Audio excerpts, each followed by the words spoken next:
This is the Cowboy State Daily Morning Show with Jake. The new way Wyoming wakes up.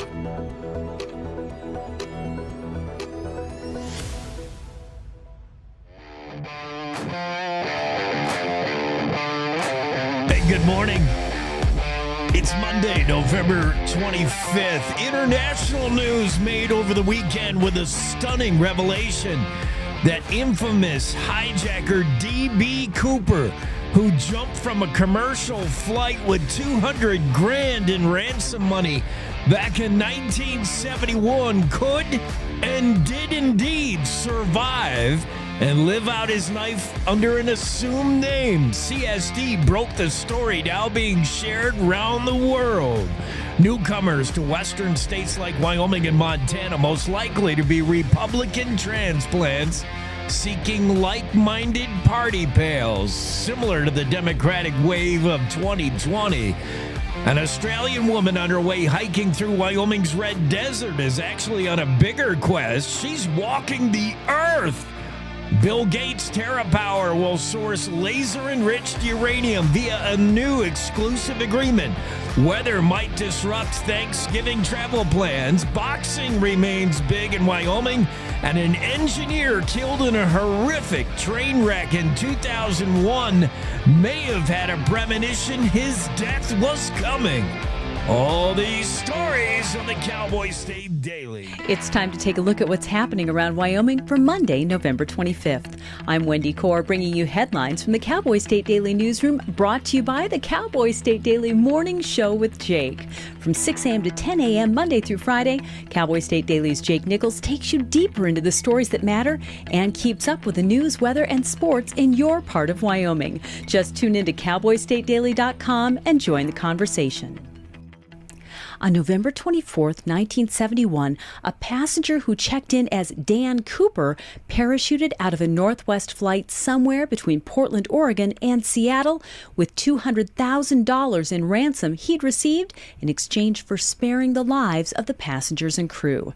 Now Cowboy State Daily's Jen Coker reports that new evidence has been unveiled in the only unsolved hijacking in the nation's history, which may crack the 53-year-old case, one that points to a man named Richard McCoy, who pulled off a near copycat hijacking over Utah 5 months after D.B. Cooper jumped out of the plane. Dan Greiner, who is a YouTuber and pilot, found this parachute, which is a modified military parachute. He found it in the outbuilding on the McCoy property in North Carolina. This parachute, in Dan's words, is 1 in a billion, and he feels it is the missing link that will finally connect Richard McCoy, who has long been a suspect by the FBI. Richard McCoy's daughter actually lives in southwestern Wyoming. She, for a while now, has believed that Richard McCoy, her father, is actually D.B. Cooper. Unearthing and revealing the new evidence has become a mission for the McCoy children to root out the deep family secrets that have shrouded them their entire lives. Well, newcomers moving into politically red states such as Wyoming, Montana, and Idaho are more likely to be Republicans, according to voter and state migration data. Many of them are moving out of blue states like Washington, Colorado, and California, motivated by a desire to live in a place where a majority of voters are Republicans. Cowboy State Daily's David Madison spoke to a GOP official in Billings who said the migration may have helped Republicans retake the U.S. Senate this election. There's a data firm called L2, which is used by political consultants to pinpoint target voters. And it has a really fun feature in that you can track where newcomers to Wyoming and Montana came from based on prior voting registration records. L2 allowed Cowboy State Daily to do its own research using these databases. And it was both interesting and a little creepy that they have it down to your address and your cell phone number. You want to know why you got so many calls during the political season? It's because of these databases that have us all on a list. In Wyoming, many of the new Republican votes migrated in from Colorado. Others primarily came from California, Washington, Texas, Oregon, Utah, and Montana. The leadership positions for the 68th Wyoming legislature have been decided. State Senator Bo Beitman of Ranchester and Representative Chip Nyman of Hewlett were named the top leaders in the legislature as a result of Republican caucus elections held Saturday. Politics reporter Leo Wolfson pointed out that although the farther right wing of the Republican Party have been named to the most critical leadership positions in the House, in the Senate there was recognition of the more moderate wing. All three main leaders of the House leadership are members of the Freedom Caucus. It's the first Freedom Caucus takeover of a state house in the country. In the Senate, Bo Beitman is definitely more of the Freedom Caucus wing of the Republican Party, but then you have Tara Nethercott, who's definitely more of the moderate wing. Senator Tara Nethercott of Cheyenne was elected majority floor leader in the Senate, and Senator Tim Salazar of Riverton was elected as Senate Vice President. In the House, Representative Scott Heiner of Green River was elected majority floor leader, and Representative Jeremy Haroldson of Wheatland earned enough votes for Speaker pro tempore. More than 7 years ago, Australian Lucy Barnard was in Argentina recovering from a knee injury and reading about George Megan, the first man to walk the length of the earth. She thought she could do it too, so she did, beginning in 2017. She told Cowboy State Daily's Jackie Dorothy that the journey will ultimately cover more than 18,640 miles from the bottom of South America to the top of North America. And if she finishes, Barnard will be the first woman to complete this trek. So she is walking from the tip of Argentina, and her goal is to the top of Alaska. And she hasn't walked this continuous, but her trek has been continuous. So every time she stops and goes back home to Australia, she marks where she stops. She starts her path right where she left off. And she has a beacon that keeps track of where she is at all times. Now, this beacon is not just for us to be able to track her, which you can in live time. It's also a safety feature because she is just walking by herself and her dog most of the time. Barnard will leave the trail next month to return home to Brisbane, Australia, and renew her visa. When she resumes the trek, Barnard will turn on her beacon and then continue north. And now let's take a look at today's weather with Cowboy State Daily meteorologist Don Day. Well, the front that came through yesterday bringing snow showers to many parts of Wyoming, and certainly what you probably noticed the most, much colder temperatures. Well, those colder temperatures will be with us today. Now, today, if you have travel plans, there won't be a lot going on today. However, by late tonight and the Tuesday morning, we're going to see another storm system move off the west coast, and we're going to start to see snow developing in western Wyoming during the day Tuesday, and that will spread into Idaho, Utah, western Colorado as well. And then overnight Tuesday into Wednesday, Wyoming's western, some areas of the central, northern, and southwest parts of the state will see some developing snowfall, and that will spread east during the day Wednesday. We'll have more on that system and an update for travelers tomorrow. You can get Don's full forecast on the Cowboy State Daily website. I'll be back in just 15 seconds with more news. Open enrollment is here. Discover a range of low-cost plans from Blue Cross Blue Shield of Wyoming. Shop now to find the best option for you. Online, in town, in touch. We're right around the corner. Blue Cross Blue Shield of Wyoming. What's your plan? TerraPower isn't putting all of its eggs in one basket when it comes to securing itself a supply of uranium for the pilot Natrium nuclear power plant it's building in Kemmerer. One of the really high-stakes bets the company founded by Bill Gates is placing is on a novel uranium enrichment process that uses lasers to separate uranium isotopes. That's according to Cowboy State Daily's Renee Jean. The typical way that you separate uranium for decades now has been by using a centrifuge. But there are other ways to separate, and lasers have been used in the past, just not to commercial scale. You're basically tuning in on the isotope that you want with the wavelength of your laser beam. TerraPower hasn't put all its eggs in one basket. They've got contracts and memorandums of understanding with other companies too. ASP Isotopes believes that their laser enriched process is going to be cheaper. A representative from ASP Isotopes told Jean they're taking an old technology in new directions to achieve better commercial scale results for enriched uranium production. Well, if the Wyoming Supreme Court upholds a recent district court judge's ruling striking down the state's 2 abortion bans as unconstitutional, lawmakers and voters may try to change the state constitution. But 30 years ago, a group of pro-life activists also rallied a petition to put a proposed abortion ban on the state's general election ballot, which failed dramatically. Cowboy State Daily's Claire McFarland reports that the effort in 1994 involved a unique coalition of Christians, Democrats, and lawyers. The effort failed, but not without shaking up the state's political sphere. I think the lesson is that even though we have no idea how Wyoming would vote if this were put on the ballot again, where everyone stood in this struggle, where they planted themselves, defined to some extent the later parts of their careers. Going forward, it's not clear what next year's supermajority Republican Wyoming legislature will do.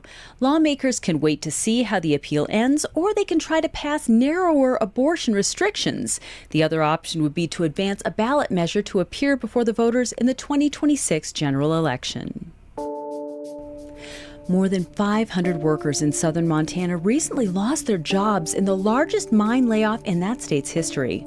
Cowboy State Daily's David Madison spoke to one worker who thought his job with Sibanye Stillwater Mining Company was one that would last his entire career.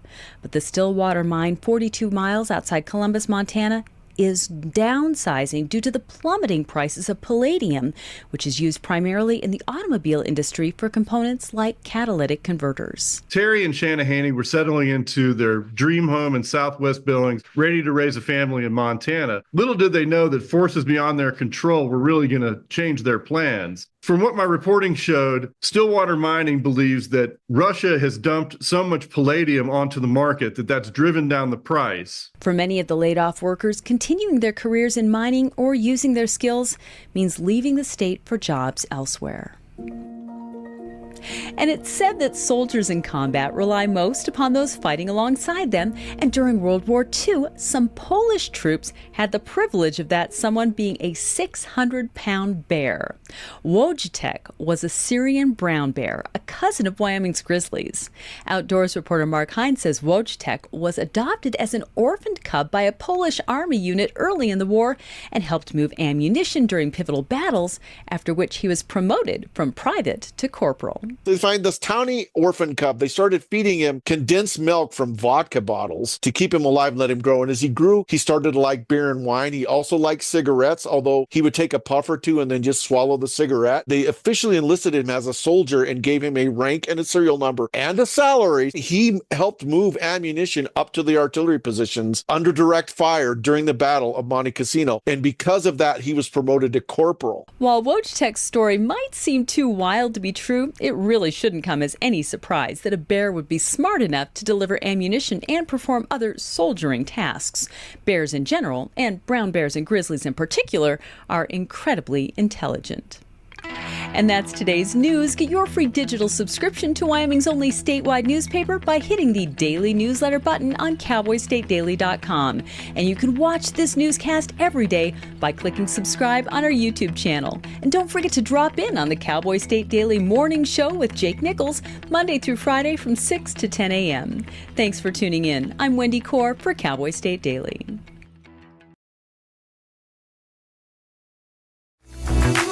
Cowboy State Daily is all about Wyoming. Daily features include our popular sunrise photo of the day, our daily Darwin, Same Guys Dancing, and more. You'll enjoy our regular Wyoming life features, daily video newscasts and podcasts, and frequent opinion pieces from a carefully curated collection of the state's finest columnists. All of this in addition to the core mission, providing statewide news coverage in a clear, plain manner with up-to-the-minute breaking news when and where it happens. Cowboy State Daily's collective of reporters, photographers, videographers, and editors are dedicated to quality, unbiased daily journalism here in Wyoming. Find out why Cowboy State Daily is considered Wyoming's largest and most experienced newsroom. All it takes is one visit, cowboystatedaily.com.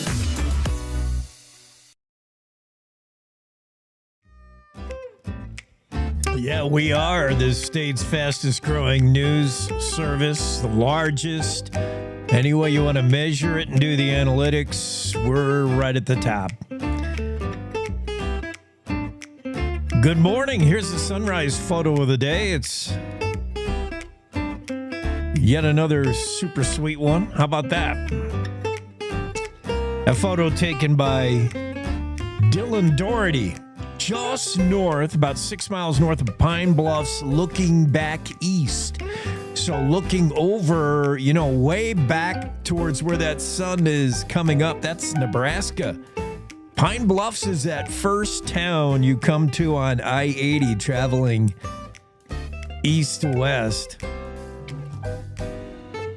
It's got the welcome to Wyoming sign. Love Pine Bluffs. I love knowing you're back in the cowboy state whenever you're traveling cross country and you're trying to get through Nebraska in less than a week. It just seems forever to get all the way through Nebraska. Then finally you cross the border and there's Pine Bluffs there to greet you. Good morning. The sunrise taken by Dylan Doherty. Thank you. Here's the photograph of the day. Sheep Mountain on lower South Fork, Cody, Wyoming. Sherry Frame took this one, and Don Day's got it on his website.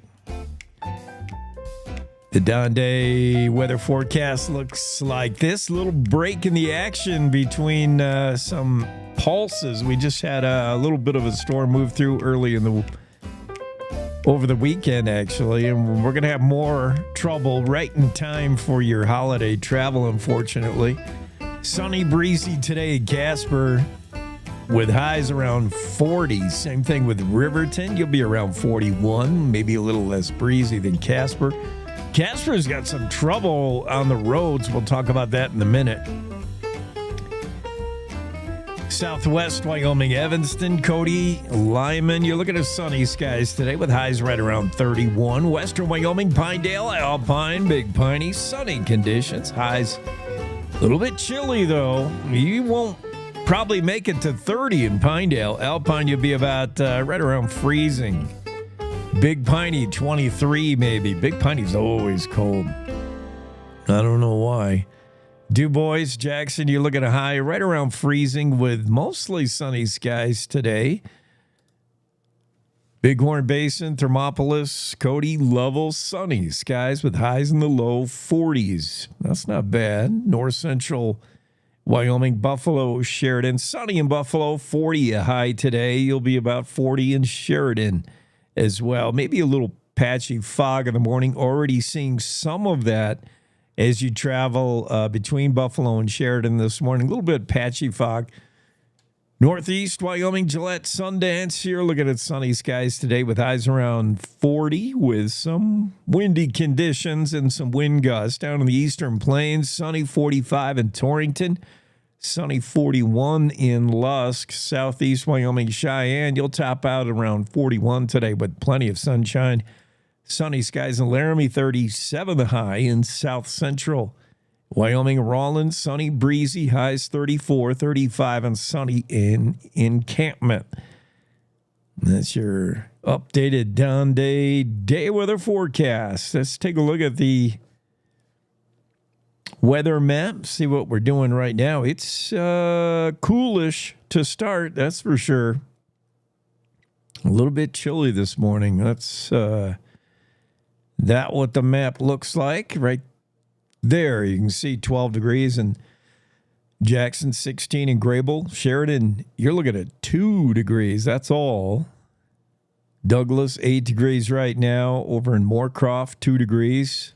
14 degrees in Laramie, currently 13 in Riverton. Rock Springs, you're 8. Travel conditions, as we said, look at that area around Casper. You can see headed north, south, east, west, every direction out of Casper. You're looking at no unnecessary travel north of Casper on I-25.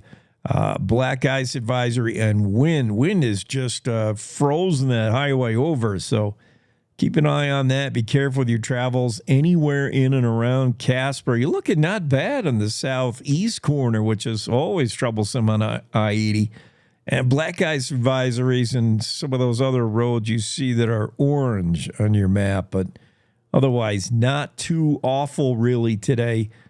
But we got some weather coming. That's what you got to be watching for as we get into Thanksgiving travel. That's, unfortunately time, but we'll scold Don Day for that. Bad Don Day. Your Buffs lost, Greg, and Denver won. Thanks for bringing that up. Well, let's get right to it, man. Wyoming, I thought, put up a pretty good fight against Boise State. I was a little. I was still reeling from the Buffs. Yeah, nothing was going to cheer your day. You were down. And now the Buffs, it looks like, it's more likely they won't even get into the Big 12 title game. So, yeah. Not ready. They got too cocky. Not ready for prime time. Yeah, and the coach's son got, you really think he shoved that referee, or was that just... I don't know. It didn't look like I don't know. It could have just been, bumping in or something, but right. Who knows?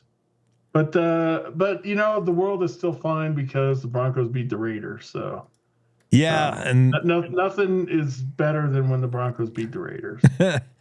That is a heated rivalry. That's the kind of throw out the records, and you never know what's going to happen in that one. It was better when back in the black hole when you were in Oakland, but everybody's leaving Oakland. Every team, every person, nobody wants to be in Oakland anymore. Yeah, every business, they're all shutting down because they keep getting robbed too much. Yeah, Oakland's a cesspool. Allegedly. Allegedly. I mean... Yeah. It's not. It's not good. But I don't know. It was overall. It was a decent day for a decent weekend for sports.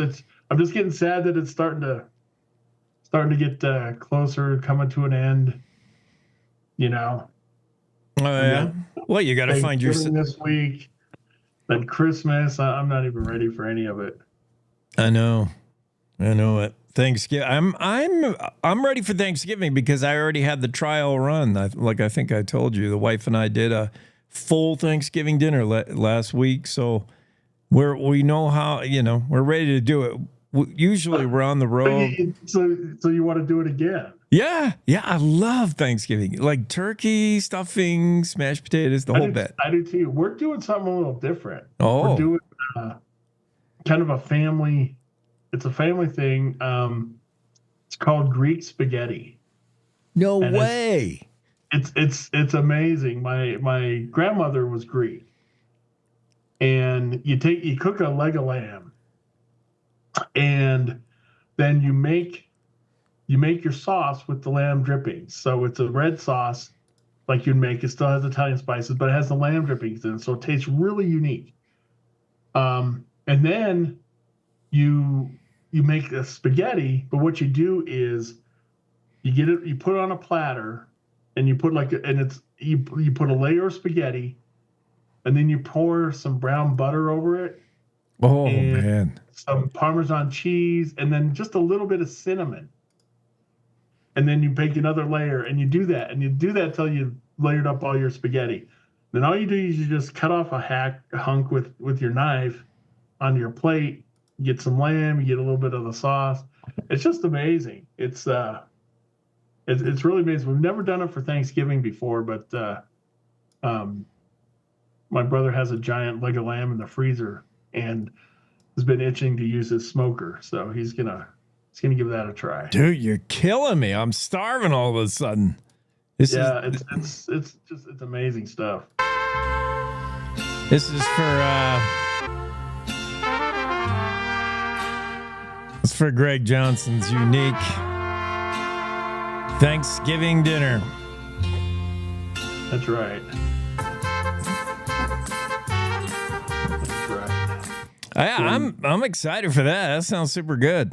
Love it. Wow, what a huge story. That our servers hold up from the hits, man. That story Jen Coker did on DB Cooper. They did, and huge story. Jen broke that. Yeah. You know, and that wasn't an accident. She was talking to these guys for months and months. Finally, you know, most of it was background. You know, people talk out off the record and everything, so you can't just run with that stuff. Yeah. But she worked on it and got it, and you know, there's a little Wyoming connection in there, but mostly it's just a huge story, and you know, we're able to put it out, and within hours, you know, everybody else was ripping it off from us, and of course, crediting us and linking to us because there's no other source for it. Yeah, DB Cooper, they may have found the evidence that closes that case, that finally will ID who DB Cooper really is. The only unsolved hijacking case. If you're not familiar with DB Cooper, some people, you know, the name rings a bell. You may have seen a movie or something. Go read the story to get some background, because you'll be better prepared when we talk this morning to Jen and one of her news sources. That's going to come up at 8:45 this morning. DB Cooper, huge story. And I hope folks can appreciate how careful journalists like Jen Coker are with a story like this, because not only do you not want to, go off half-cocked, as they say, with your story when you don't have all your ducks in a row and the facts together. You also gotta hope that you can keep the lid on that thing as you're developing the story. And one of the key reasons I think that Jen was able to do it is because of this Wyoming source and allowing Cowboy State Daily to be the voice of what is a potentially huge story. DB Cooper, the guy who jumps out of a commercial airliner with $200,000 in ransom money, and he was thought killed by the FBI. I mean, they just said, no way can he survive that. Well, he might have, and lived his life under an assumed name. I wonder, I mean, was this like did he know that they were carrying this money on the plane or something? Otherwise, no, they stopped and got it. He demanded, and they stopped. I mean, this is airline travel in 1971. They stopped to refuel. They got the money and got him his parachute. He didn't board the plane with a parachute. You know, most of your airline stewardesses and they're not called stewardesses. What do they call the flight attendants? They frown upon the fact if you get on board a plane with a parachute on. Like, that's not a good look for us. Well, it makes you wonder, the bands, I want this money and I want a parachute. Why not give them a defective parachute? You get what's coming to you, buddy. Give them like $200,000 in funny money and a parachute with a hole in it. Yeah, that's what like you in get. The cartoons where they open it up and it's like the knapsack and all the come out. Oh, Craig, I like the way your evil, twisted mind is thinking this morning. I guess being the authorities, they can't like deliberately kill a guy, I guess. They actually did give him, I think, 4 parachutes. I don't know if he was thinking he would bring the flight attendants with him on one party. Who wants to spend $200,000, which back in the day was some money there. They did find some of the money, some of the bills. They found a lot of it. That kid, that 8-year-old kid found. Yep. Was out fishing or something, right? And he found a lot of that money. But one reason authorities believe he didn't survive the fall was because they had marked the money, obviously, and never did see it passed into circulation. So I don't know. It's a huge mystery and a huge story. Jen Coker. Yeah, but they kind of explain it in this story too. That jumping out of a plane, from that height, that type of a plane. Even if you're holding this thing tight or whatever, it could rip it right out of your hands. And so that could be why the money was found separate. And obviously, without experience jumping from a plane and parachuting and landing, FBI and all the investigators said, it's really unlikely he would have survived. But you know what? People have survived without the parachute falling out of planes. It could be a 1 in a million where he just did it just exactly right and did survive. And I don't know how much of the money he had, but crazy. Apparently this parachute that they found was like, a 1 in a million type of thing that he would have. And it's quite a coincidence if it wasn't him. It's quite a copycat coincidence. The guy who did it in Utah, what's his name? McCoy, something. McCoy, yeah. The real McCoy might be a Cooper.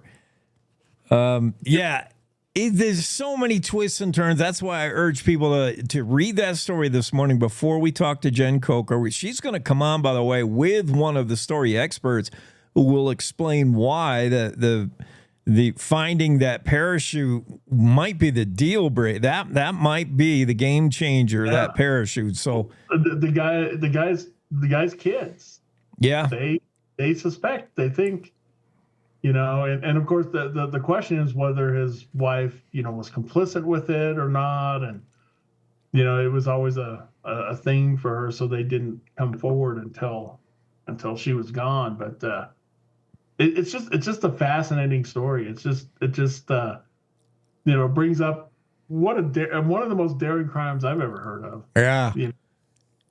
I wouldn't have the cojones to try that, man. That's that's not holding up, the downtown gas station or liquor store. That's working for your $200,000 right there. I mean, you holy want to say, you know what? If you survive that, right? You earn the money. You would think like at some point when the FBI, when the case goes cold, in the late 70s, the FBI just issues a statement. Wherever you are, DB Cooper, everything's forgiven. Just tell us how you did it, then we'll let you have it.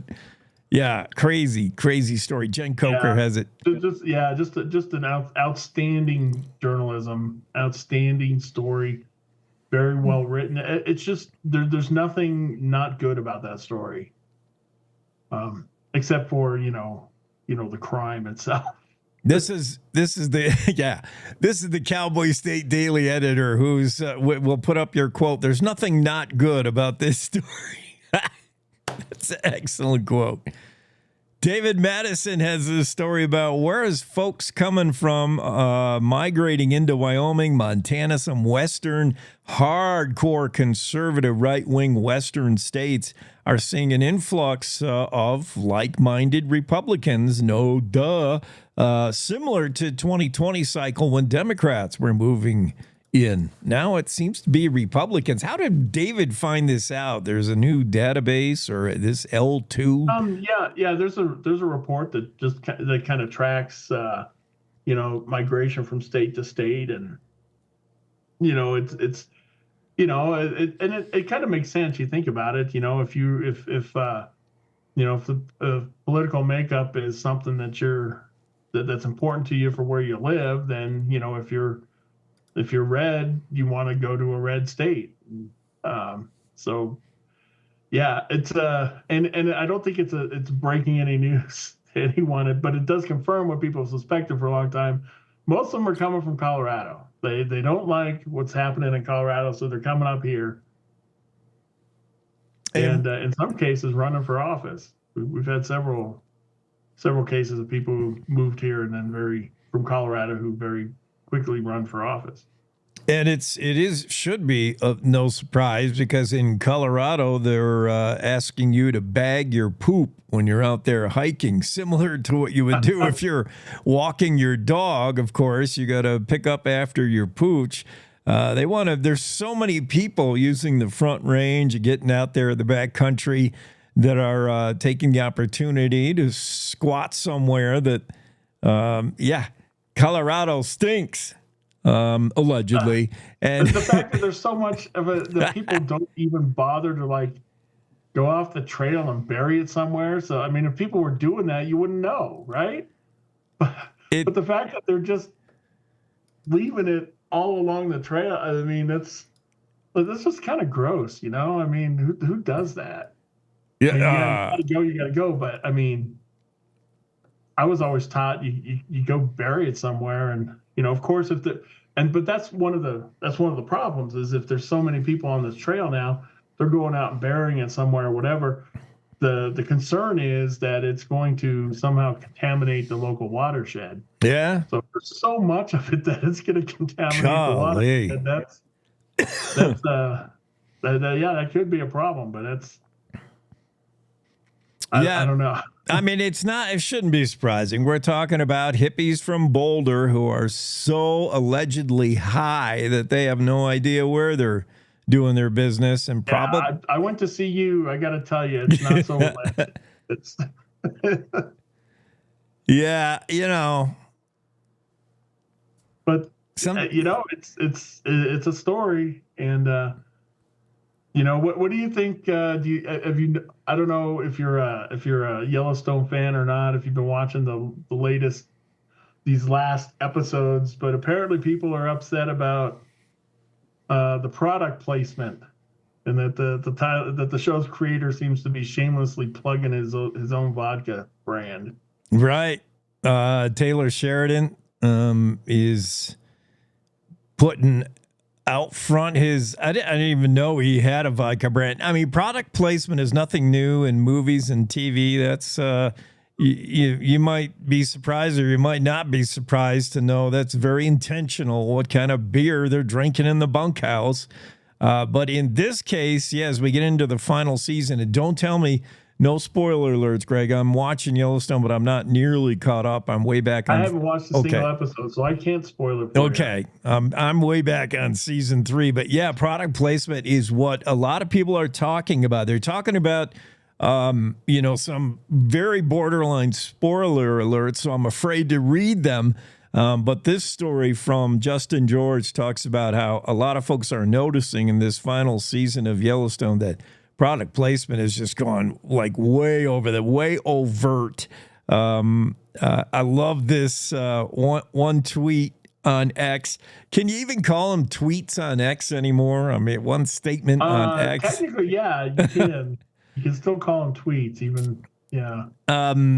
Nicholas Newman says, "Boy, howdy. A cowboy sure does like sleeping in his Bowl and Branch sheets, sending Sherry's berries to his mother just in time for her birthday. Yeehaw, pass me another Cherry Coke Zero and some Pringles potato chips." I mean, it's just everywhere, I guess. It happens. It reminds me of that scene from Wayne's World where they make fun of all the product placement. Yeah. He's blatantly just sitting up there with a Pizza Hut pizza going Yeah. Yeah. I'm, whatever Hollywood's got to do to stay in business. Okay, I guess if it becomes a distraction for people watching it, then maybe it's too much. Right. If it's noticed that much. But it's like, the contracts in the NFL or something, if someone's willing to pay for it, who are we to say don't take the money? But I mean, it's a no-brainer acknowledgement of how powerful Yellowstone has become as a marketing branding tool. Look at all the people that drove to Yellowstone National Park, that drove to Wyoming, Montana tourism. It's insane. Like what that showed. Yeah. Everybody buying a cowboy hat. That story on the fashion, how everybody wants to be cowboys. Yeah. Dressing up in the faux fashion. Heck, without Yellowstone, does Crocs come out with their Croc boots? I don't know. Yeah. Everybody trying to get in on it. Great story. I wanted to do this. I think you mentioned it, but I just didn't have time to get to it. I wanted to go talk to find out what they're putting in the water in Sheridan. That Sheridan football team, 43-game winning streak. The Sheridan Broncs just won another state title. Yawn. It's become par for the course now. The 31st state title in program history. This is the longest. That surprised me. How many state? 31. I went to the list of all the state titles in history. I counted that like 10 different times to make sure, is that right? Is it really 31? And 3 of them were like they shared the title with another school, but it still counts, Mm-hmm. Kind of like CU's national championship when they had to share it with Georgia Tech. Because of Tom Osborne and his one stupid vote. But I'm not bitter, of course. All right. But yeah, what a program, what a dynasty. I mean, they started out the first 3 years that they started doing the state championships, Sheridan won them, and they've just been kept winning them. It's nuts. They just dominated the high school football scene. Just no matter what conference they moved around to, the latest. Now they're in the 4A. It wasn't always that way. They went through a losing period before Jeff Mowry and Don Julian took over. Don Julian assumed the program as the head coach in 2007, and since then they just nobody could beat them. This is one of the 4 longest win streaks in all the country. They're doing something right there in Sheridan, building a culture of winning. Sheridan Bronx, what a football team. Great story from Leo Wolfson. You got to check that out. What else is going on? Just a lot of stuff. I mean, there's so many things. Claire did a really excellent story on kind of the history of Wyoming and banning abortion of the time like 30 years ago or so when they tried to put it on a ballot, and the kind of the politics involved with it at that time, and she kind of talked to him, and it's just a really, really good story.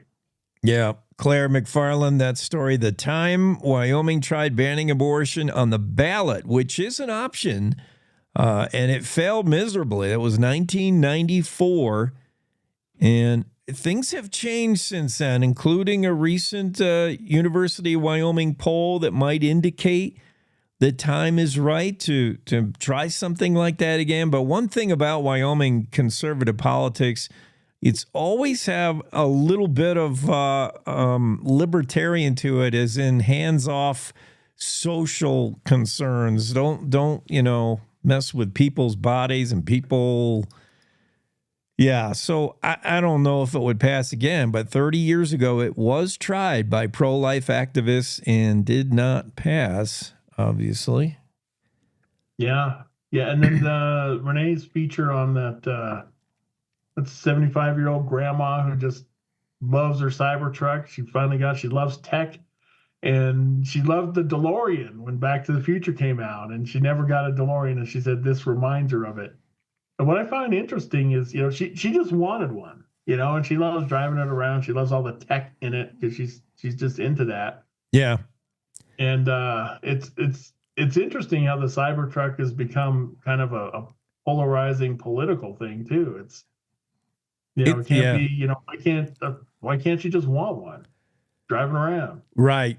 It's become, political because of its owner, its manufacturer, and also this woman, the 75-year-old Karen Meister Emmerich, does not fit the mold.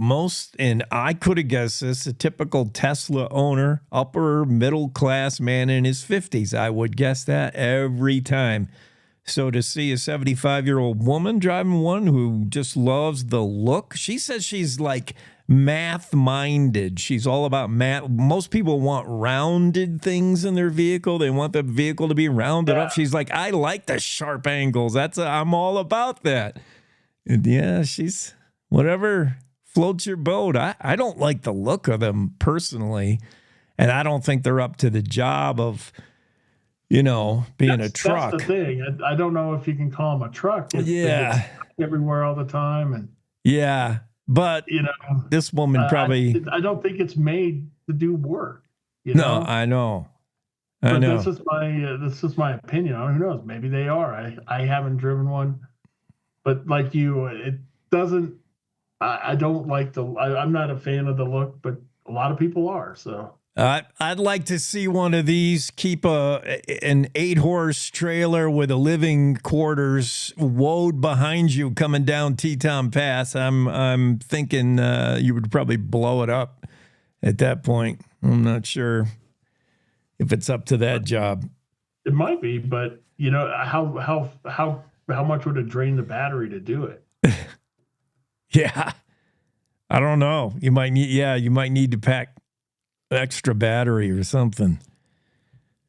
Yeah. We learned Mark Hines had 2 stories about wolves. We kind of have a good idea about where they are because of the estimated 350 wolves in the state of Wyoming. Most of them, if not all of them, are all packed up. They have pack fidelity like you can't believe. 350 wolves in 30 packs. So we kind of know they don't stray, you know. They're the gangs of wildlife. They are the gangs. They are. Don't come into our territory, or we'll clock you. We'll put a hit out on you if you come into our territory here. They're very much pack animals, unlike grizzly, which roam around on their own. And if grizzly get to roaming as far as Utah, and they're pretty darn close right now. A recent photograph found one outside of Kemmer, so getting there. And if so, Mark Hines has talked to Utah wildlife officials, and they said, we're going to send them right back to Wyoming. We're not interested in grizzlies. Well, and they haven't had a confirmed grizzly sighting in Colorado since like 79 or someplace. And that is actually an interesting story because that was a guy who was out hunting. He's archery hunting and inadvertently came between a grizzly and her cub. And so the grizzly attacked him, came at him, and was mauling him and chomping on him. And he grabbed an arrow and just kept stabbing it and killed that grizzly by stabbing it with the arrow. But it messed him up pretty good. He had scars, and in interviews after the fact, he would talk about like inside his head hearing. I mean, what an amazing story, but that's the last time someone actually saw a grizzly in Colorado.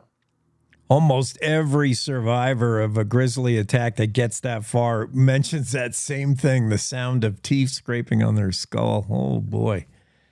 That's something to remember. Yeah.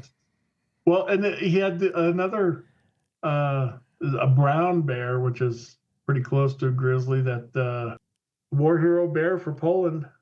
Oh, yeah. Wotek? Yeah, Private Wotek. Yeah. Poland, the Polish army fighting the Germans had a secret weapon. Bear, cigarette smoking, vodka swilling bear. I love it. Yeah. Great story. Had a rank. Yeah, he had a rank, drew a paycheck because, I mean, if you're a private, you get paid. That was the only way they could see because there was rules prohibiting animals from being part of the Polish army, so they had to enlist them. Yeah, that's a pretty neat story. Yeah, they even got like a statue of him up in Poland. He's a war hero. Yeah, famous war hero bear. Mark Hines has that story. Andrew Rossi has the story about the mans in the moon, the men in the moon. There's more than one moon up there right now, but not for long. I didn't know this. Moving off. I think after today, it might be gone. Oh, look quick then. Yeah, you're right. No, November 25th. I have to use a telescope. Yeah. But it's up there. Yeah, with it's a technically the 2024 PT5 asteroid, but big enough, I guess, to be classified as a second moon. It's hanging around the moon right now, but as of 9:43 a.m. this morning, with a little bit of help from the sun's gravitational pull, it'll get flung off back into space. This mini moon that's been up there for the last couple months as a little partner to the real moon. Nobody, one thing we can agree on, political wise or sports wise, all of us can probably agree on. Nobody is for a gravel pit, man. Whatever you try to put these things, the neighbors hate them. But this one proposed in Bondurant, Scott Evans, I know Scott, and he has a quote in here. He said, "Nobody cares more about the environment than I do." And he does care a lot about the environment. Evans Construction, one of the main folks that are up there on Teton Pass trying to fix that pass that broke. Evans Construction has property in Bondurant where they've put a gravel pit. They want to expand it to 35 acres, but of course the neighbors just hate the idea of a gravel pit. And I can't blame the neighbors, but I also know that, Evans Construction, Scott Evans says business is booming and we have to do this. And a lot of that business is new home construction, requiring tons of fill, tons of rock. Well, I'm sure rebuilding that mountain isn't doing anything for their stockpiles of gravel. Most of that is coming from right nearby. You can see where they're digging a big hole in one and moving one mountain to another. But yeah, the gravel pit, man, just, nobody likes them. Yeah, it's everywhere I've been for 30 years. I've never seen a lot of people arguing in favor of gravel pits unless, it's on their property and they're going to be getting paid for it. But not a lot of people just independently argue for them. No. They're a polarizing thing. I mean, you got to have them. You need to have them. But it's nobody wants them near them. So yeah. And like you said, I can't blame them. I mean, but at the same time, it's just if there's an easy answer, they wouldn't have been. They wouldn't spend decades debating it. Yeah, gravel pits are the king of NIMBY arguments. Not in my backyard. Everybody needs them. Nobody wants them next door. That vote came down at UW concealed carry. It was close vote, 6-5. The vote came down on Friday. We had the story over the weekend. Mark Hines, concealed carry firearm permit in UW voted down. So maybe the legislature does something to override that. We'll have to see. But for now, that's the way they voted it in Laramie. It's almost it's. You don't ever want to say the word guaranteed, but it's almost guaranteed that's going to happen. And even the trustees say that. They say, look, it's not really going to matter what we decide here because the legislature is most likely coming in and going to tell us what we have to do.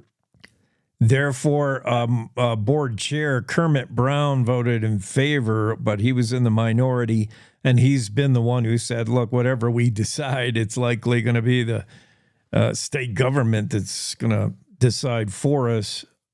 Yeah. And I guess his argument was, if we pass it now, at least it's our rule and it's not the state's telling us exactly what it has to be. No.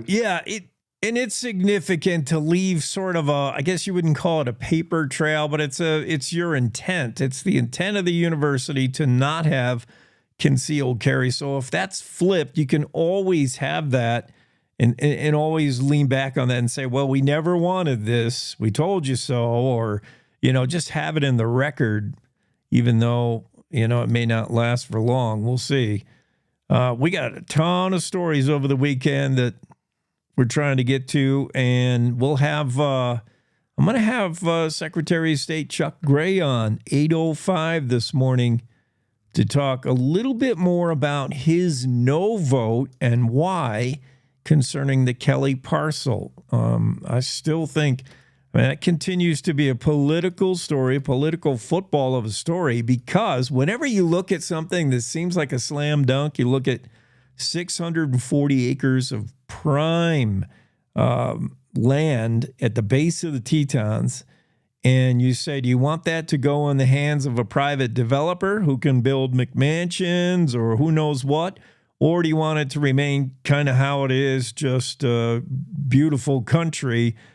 Guess what? 99% of... So why, if it's that easy, why hasn't it been done? Why is it that hard to make this decision? And why did Chuck Gray vote against a plan to sell it to the Grand Teton National Park? Doesn't seem to make sense, but he has his reasons. We'll talk to him at 8:05. Yeah, well, their charge is to maximize the profit from it for schools. Yeah. And so, selling it does get a lot of profit. Is there another way that brings in more?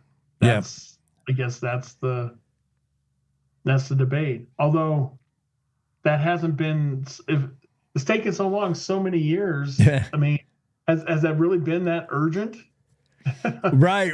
It's been urgent before. If maximizing revenue off it is paramount, then why is this still not done?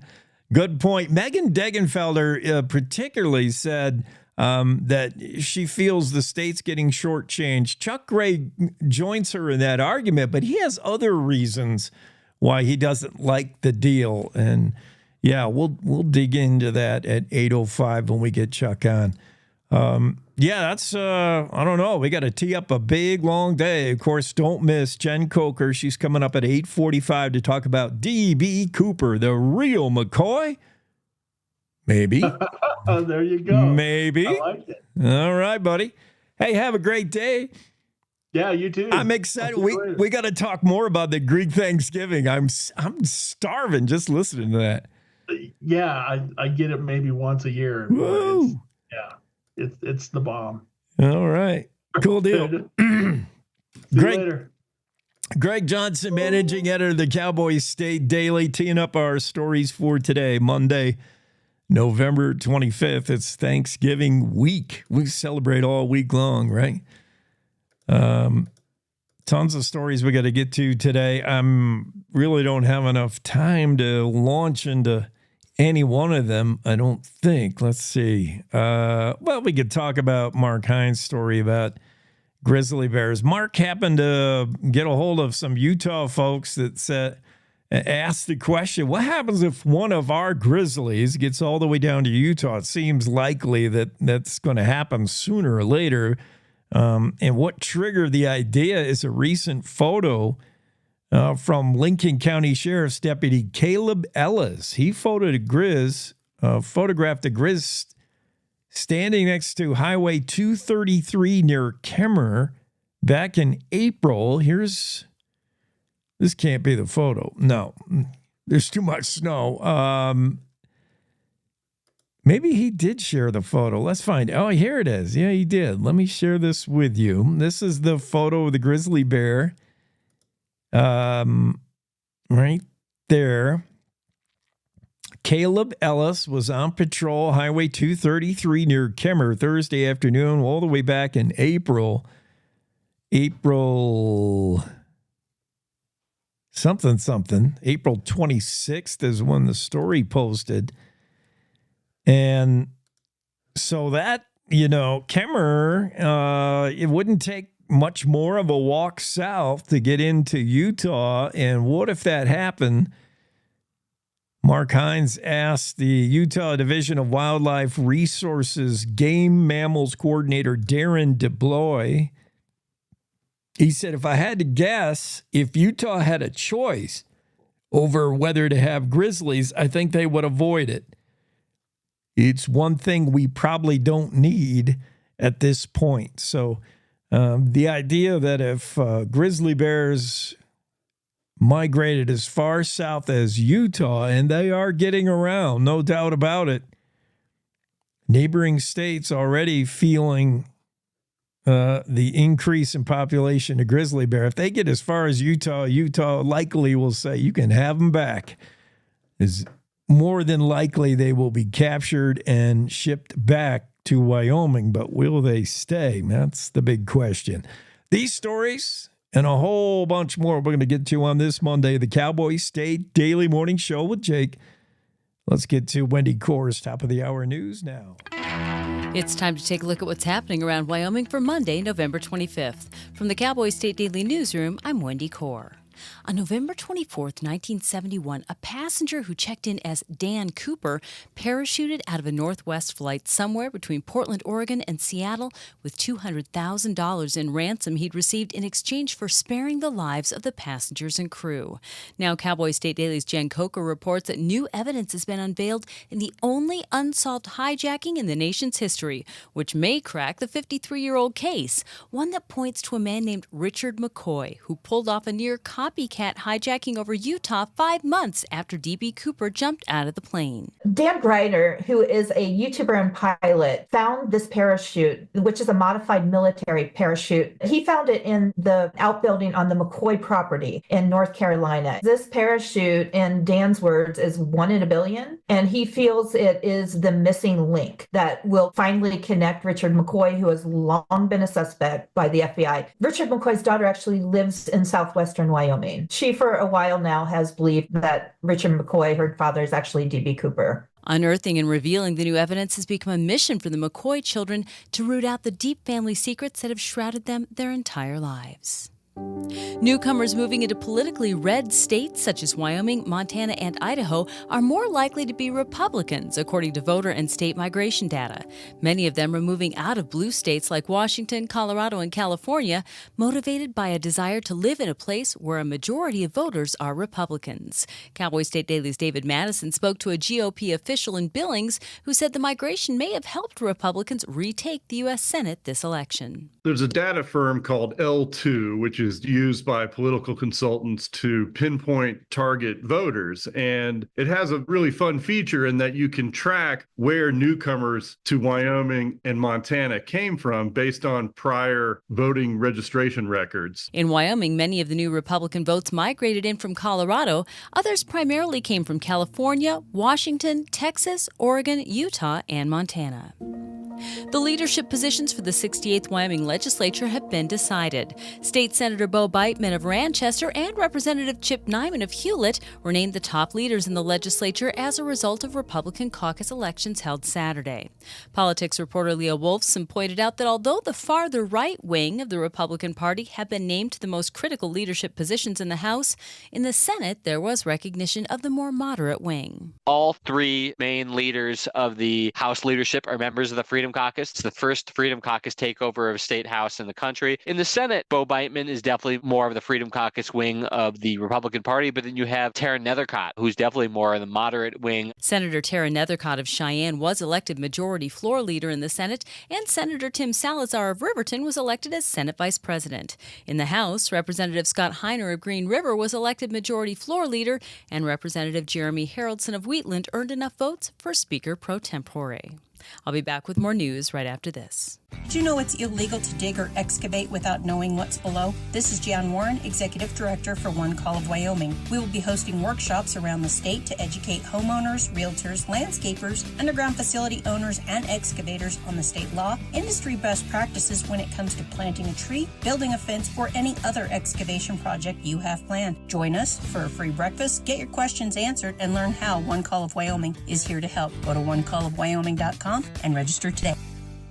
More than 7 years ago, Australian Lucy Barnard was in Argentina recovering from a knee injury and reading about George Megan, the first man to walk the length of the earth.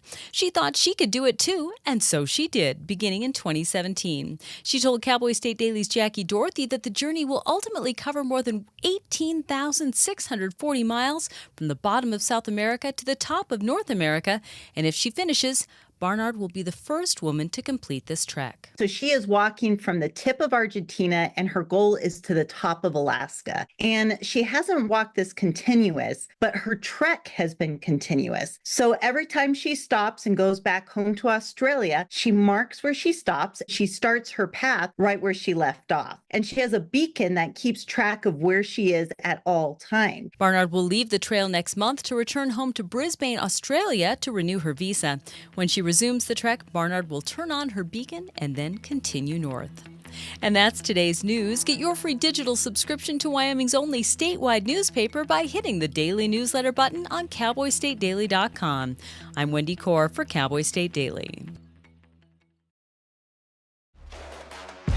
Hey, thank you, Wendy. Wendy Core's top of the hour news includes just a few of the stories we're following today on Monday. We're trying to recapture the whole weekend, complete with product placement. With my product placement, with my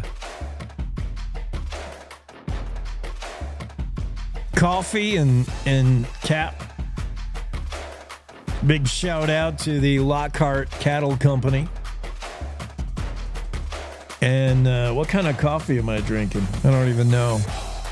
Whatever's got the most caffeine in it.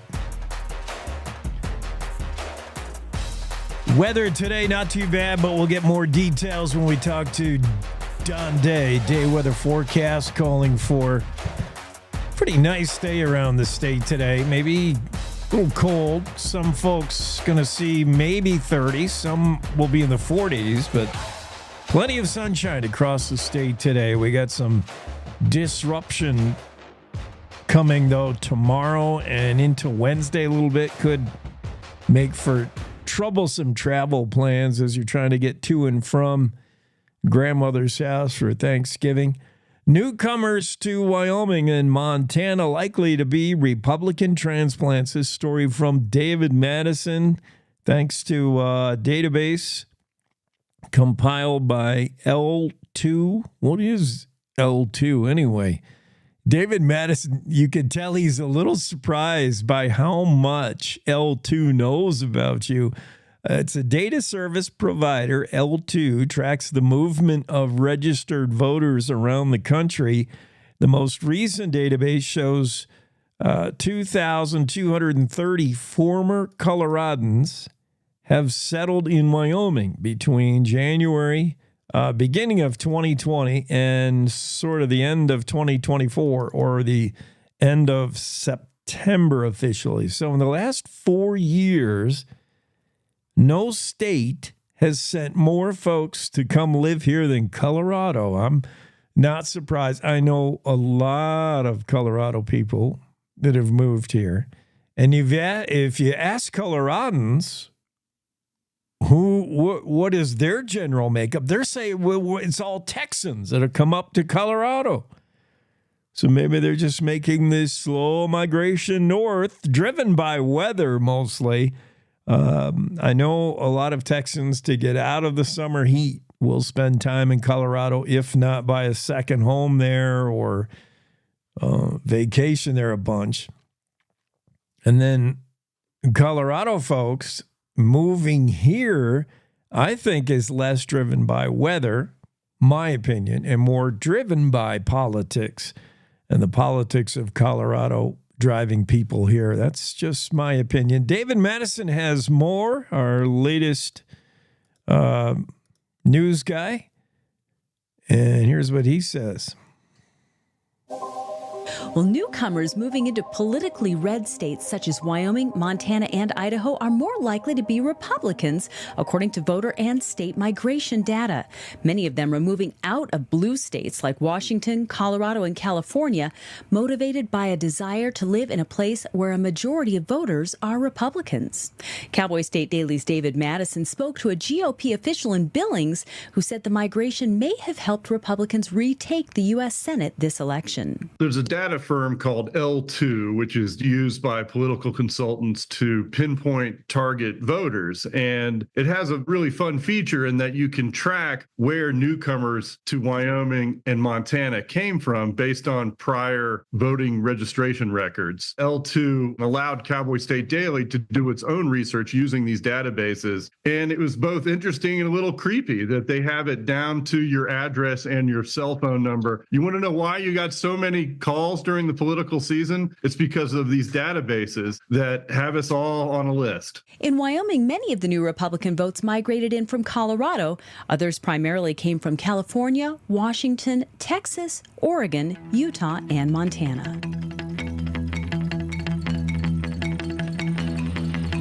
Yeah, interesting story from David Madison. And yeah, it is a little creepy that, I mean, L2 isn't the only database that knows all about you. I mean, every everything, every entity knows all about you anyway. I know some people try to keep a low profile on the interwebs and keep their social profile on the down low, and the less computers know about you, the better. But it's almost impossible anymore to keep your name out of databases, your name and a lot more than that. I mean, just look, you can uncheck all the boxes that concern privacy on your computer. But if you're using a device, a laptop, an iPad, a phone, no matter how careful you try to be, you're sharing so much information, obviously. So L2 knows where you used to be registered. You used to be registered to vote in Colorado. You're now registered to vote in Wyoming.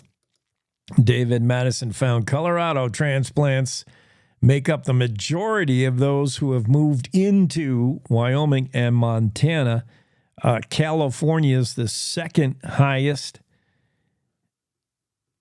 And then a bunch more. But most of this, I would speculate is somewhat politically motivated moves. The database found the average person, I believe, was 55 years old. So let's see. In Wyoming, to give you an idea who's moved here in the last 4 years, let's take a look at the age range. Over 50% are over the age of 55. So it's kind of older folks who may be motivated by their job or politics, whereas your average 20-year-old is just following the good powder. Ethnicity, 83% white. White 55-year-old dudes are who makes up the majority of the demographics of people moving to Western states, conservative Western states like Montana and Wyoming. And that seems completely believable and very much politically driven, I would think. You want to be with your like-minded. You want to be with your kin. You want to be with your people who think the same as you do. And one reason to flee the two states that make up the majority of that immigration, Colorado and California, where politics have gone bizarrely left. So, get out, move to. And the only thing is, when you get here, don't bring the politics, please. I mean, I already have the bumper sticker on the truck says Wyoming's full. I hear Nebraska's nice.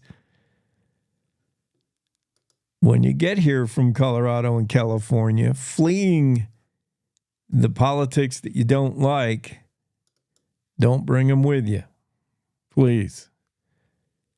Fans of Yellowstone, the popular Western television drama based in Montana, some fans complaining about the heavy-handed product placement in the series' final episodes. That product placement includes long, lingering shots of showrunner Taylor Sheridan's vodka brand. I'll share this photo with you right here. I won't give any spoiler alerts, so I won't tip you off as to what happens. But what people are talking about more than how I should turn my lights on back here. Stand by.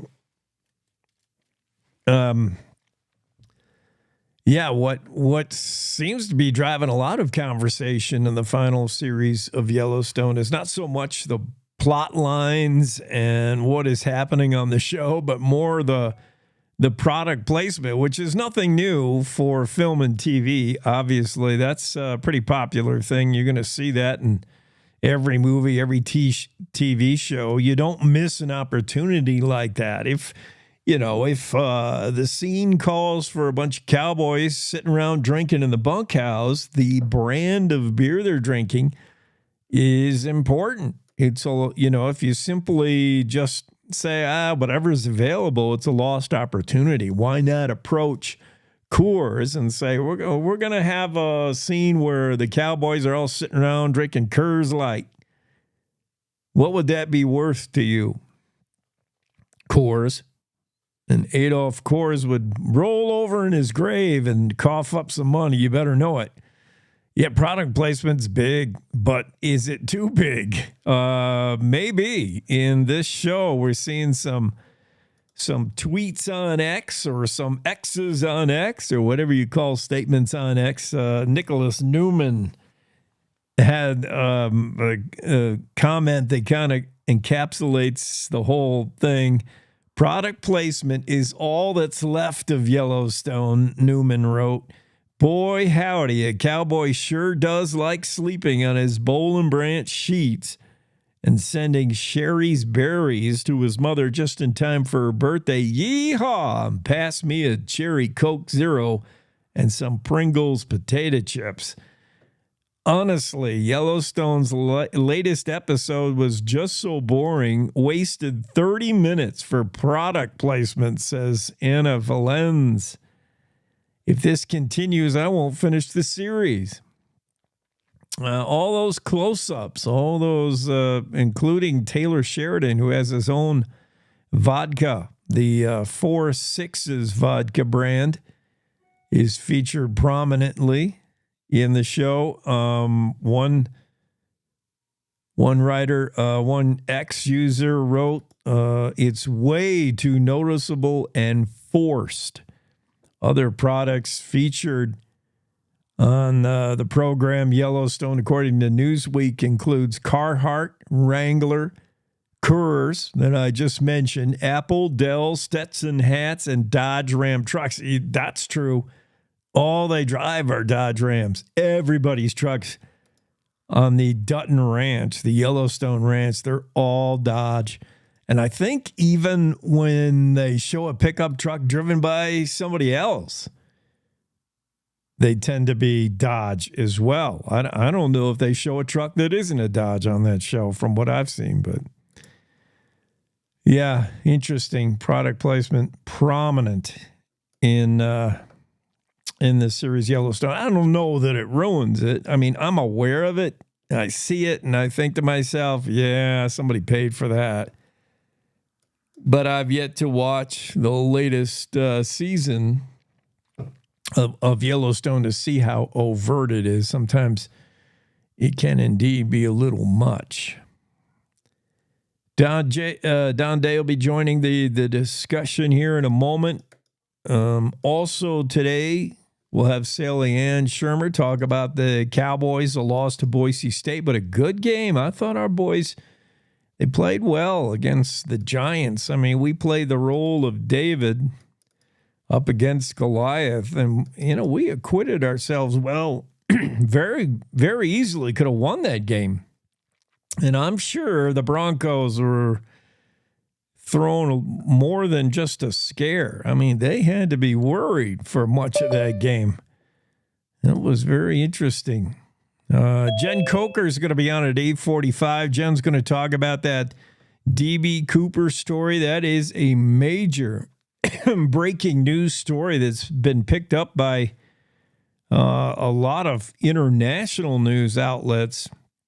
And she'll come on the show at 8:45 with one of her story experts who will tell you why he believes that is indeed found in some home in North Carolina, the parachute used by D.B. Cooper to jump out of a commercial airliner with $200,000 in his pockets. Crazy story. Don Day, what's going on, Don? Happy Monday. Happy Monday to you. We were just talking about D.B. Cooper. You know that story? Oh, yeah. Yes. I mean, as a weather guy, well, even not as a weather guy, just because you're Don Day and you know everything, but it's sort of weather related. If you jump out of a moving airplane at, 30,000 feet, obviously is where the sweet spot for commercial airlines. Now, 1971 on this run, I don't know, maybe, and he may have ordered the plane to go lower. I'll have to find out. But what what's the other than getting ripped out of the airplane by the speed? I mean, can you breathe the air if you jumped out at 30,000 feet? What is the first thing you're going to think when you jump out? No, I mean, I know that's one where a lot of people say they didn't even know if it was survivable. You know, it all depends on the altitude. You start getting above 30,000 feet or so, you know, you're not looking at a lot to breathe with. Not much at all. You know, if you're in a decompression situation at 38 or 40,000 feet, you really have only about 30 seconds to get oxygen on before you pass out. So I don't know what the altitude was. I think it was a DC-9, wasn't it? I think it was. So, yeah. So I do think there is a strong argument that maybe his jump wasn't survivable, but I haven't had a chance to read the story to find out more. I'm excited to dig into it with Jen Coker, which reminds me, we're talking about altitudes and stacking layers on moving air. You know, I think we've all seen the phenomena where we see some clouds moving in one direction and other clouds that appear maybe closer moving in the opposite direction. Where are clouds usually as far as altitude, and how does that happen when you got two things going two different ways? Well, it tells you when you have different directions of wind aloft, it's very common. But when you see the changing directions, it means something's on the way. Usually, you know, the patterns are changing. But we take clouds and put them into three categories: low, medium, and high. And your low clouds are anything from fog and stratus clouds close to the ground, you know, 0 to a few thousand feet. You know, then when you get into those mid-level clouds, you're talking about 10 to 15, 17,000 feet. You get above 18,000 feet, that's when we start talking about the higher level clouds. But we tend to see them in three layers. We tend to want to be in those cloud zones. But at any given time, got to remember the atmosphere is always moving and always changing. Yeah. And so we were talking about jet streams and moving air up there. That's why I assume that these commercial airlines are trying to climb and get out of what could be air and weather, and they're trying to get above it. We all see it. We look out our window and we're like, oh, we're above the clouds now, and things start to level off and you get smoother. Once you get that high, where are you? You're not even in weather anymore? You're in outer space? Where are you at 30,000? Well, you can still have a lot of weather, but the reason why they do get up a little bit higher is because the strongest winds aloft tend to be clustered around that 30, 32,000 foot level. It depends on latitude and time of year, so there's some variability there. But it does get above the higher level winds, which saves a lot of fuel, obviously. But you still have plenty of wind at 38, 40,000 feet or so. Also, some of the coldest temperatures in the atmosphere are at those altitudes as well. I mean, I don't know, the newer airplanes now, they have those fancy screens and you can, see where you are on the map. And some of the new airliners have the ability to see what the outside temperature is. A lot of times you'll see the outside temperature is 40, 50 degrees below zero. Ooh, my. But you're comfortable in your nice, spacious, coach seat, as we all know, all that space you get. You're comfortable and 70 degrees inside that airplane. It's actually quite amazing, really. Nice and comfortable breathing that recirculated air from the dude next to you that's coughing up a storm. You're like, oh, man, I'm never going to survive it. You can't eat the emergency fast enough, or the airborne, or whatever it is. All right. So what's going on with the weather? We got a nice little break here. A decent day today and I see the disruption kind of tomorrow and Wednesday, but it doesn't look that bad to me. Is it going to mess us up? Well, it depends on where you are. This is not a big storm by any means, but we're going to have enough in western and southern Wyoming in particular. With snow showers moving back into far western Wyoming tonight and into tomorrow, and then tomorrow night into Wednesday. The I-80 corridor, the western mountains and valleys, the western and southern mountain passes will be most affected, and it's going to be just enough to make roads and highways icy. That little wave that came through yesterday, we've got parts of Wyoming with no unnecessary travel between KC and Midwest and Casper. Just enough snowfall fell that we've got some icy roads even this morning, but during the day today, we don't have any weather. But if you're traveling tomorrow or Wednesday, allow some extra time in those areas I mentioned. The bigger impacts will be in Utah and Colorado. Utah and Colorado will see pretty good snow out of this storm. And if you're going to Salt Lake, if you're going to Pocatello, you're going down to Denver, you're going to run into a lot more weather down there. All right, if your travel plans take you down there, beware. Also, that sounds like bragging rights for the early start to the ski season. Colorado, Utah are going to be getting a jump on Wyoming a little bit, but we'll see. We always seem to catch up. And it doesn't take much to get I-80 squirrely. No, and that's why I bring it up. And there'll be a lot of folks on the road. So allow some extra time. If you can get out today, good for you. If you can't, just be cautious, be careful out there, and drive smart. Yeah. All right. Good deal. Thank you, Don. Thank you. Have a great day. Day weather forecast. Don Day joins us live every 7:20 every weekday morning. And travel, still looking at no unnecessary travel north of Casper. All the roads in and out of Casper are kind of, you're looking at black ice and some tough driving conditions. So that's the only thing we're seeing right now that's the worst of the worst. Some black ice advisories throughout the state from what was left over the weekend, but travel today, not too bad. Once we clear things up around Casper, you'll be looking pretty good. But another wave coming late Tuesday into Wednesday, and that's going to make for challenging driving conditions. So, watch out. Be careful out there on our highways. We'll take a real quick break here and get back with a few more stories coming up next. 7:45. Is that the right time? Let me check my schedule here. I don't have it ingrained in my brain enough that I can do it by memory. Yeah, Cassie Craven should be joining us at 7:45, 15 in front of the hour to talk about her latest column, and we'll tee it up for you right after this quick break. You're enjoying the Cowboy State Daily Show with Jake.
That was not enough of a break for me. I was hoping for more. I got this next story from Mark Hines about the bear that enlisted in the Polish army. Only the Poles. Well, it could be anybody. It could be. But it wouldn't be the Germans. I can't imagine the German army allowing a bear to join their ranks. Mark Hines, let me share the photo with you. Here we go. There's a... Look at that bear. He stands taller than the rest, that's for sure. Mark Hines' story about the Polish army who fought alongside a 600-pound bear who, in keeping with, the army etiquette, liked to booze it up, smoked cigarettes. This is back in World War II.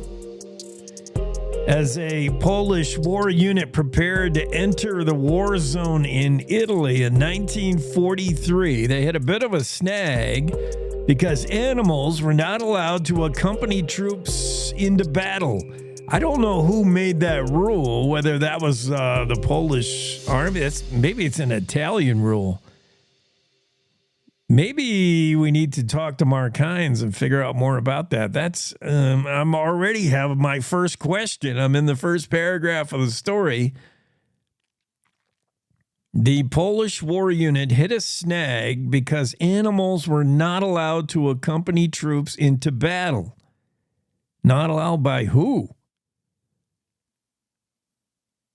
I mean, if this was an internal Polish army rule, it couldn't have been that stringent because all they had to do to get around it was enlist the bear as an officer, or not an officer, as an enlisted private.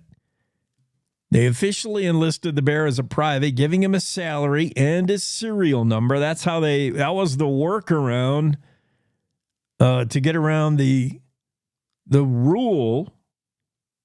Who made the rule? That's what I don't understand. It's not like Italy would not allow Poland to come in and fight their war. Italy was in no position to be making any impositions on any ally that wanted to come in and help free Italy. Yeah, we could use your help and your grenades and your tanks, but you can't bring any animals in here. I don't think Italy made the rule. I don't know who made the rule, but the rule that you couldn't have any animals in your unit was easily worked around by this Polish war unit that just simply enlisted Wojtek. April 8th, 1942, he was just a tiny orphan cub discovered in Iran by soldiers from the 22 Transport Company Artillery Division of the Polish Army. The soldiers decided to keep this orphan cub. That's pretty cool. The cub has Iranian roots. Discovered in Iran as a cub, the soldiers raised the cub, nursed him by feeding him condensed milk in empty vodka bottles. Pretty soon, as Wojtek grew, he developed a taste for beer and wine. Of course. The bear also had a fondness for cigarettes, although reportedly he would take a single puff and then swallow it. It's hard to put anything in a bear's mouth and not have him just eat it. But there's I'm not sharing it. There's the photo of the burr, the orphan burr, 600-pound, fighting alongside. Mark Hines has this to say to Wendy Core. I did notice that the bear, shortly after he was enlisted, actually pulled his weight just a little bit. He wasn't there just to eat food. He's got to work. And he was put to work in the war. But one of the first things he did was thwart an attempted robbery of the barracks. I think they had some food, had something stored, and somebody tried to rob it. And they imagine the surprise to find out the guard was a bear. Here's Mark Hines with more on the story. And it's said that soldiers in combat rely most upon those fighting alongside them. And during World War II, some Polish troops had the privilege of that someone being a 600-pound bear. Wojtek was a Syrian brown bear, a cousin of Wyoming's grizzlies.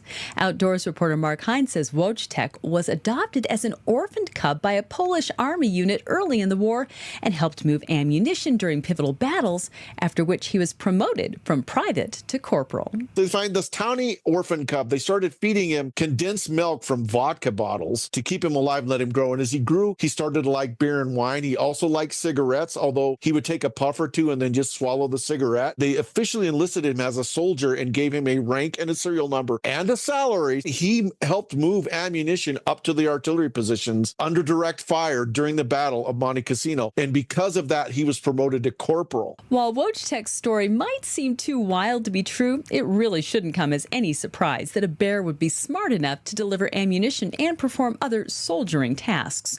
Bears in general, and brown bears and grizzlies in particular, are incredibly intelligent.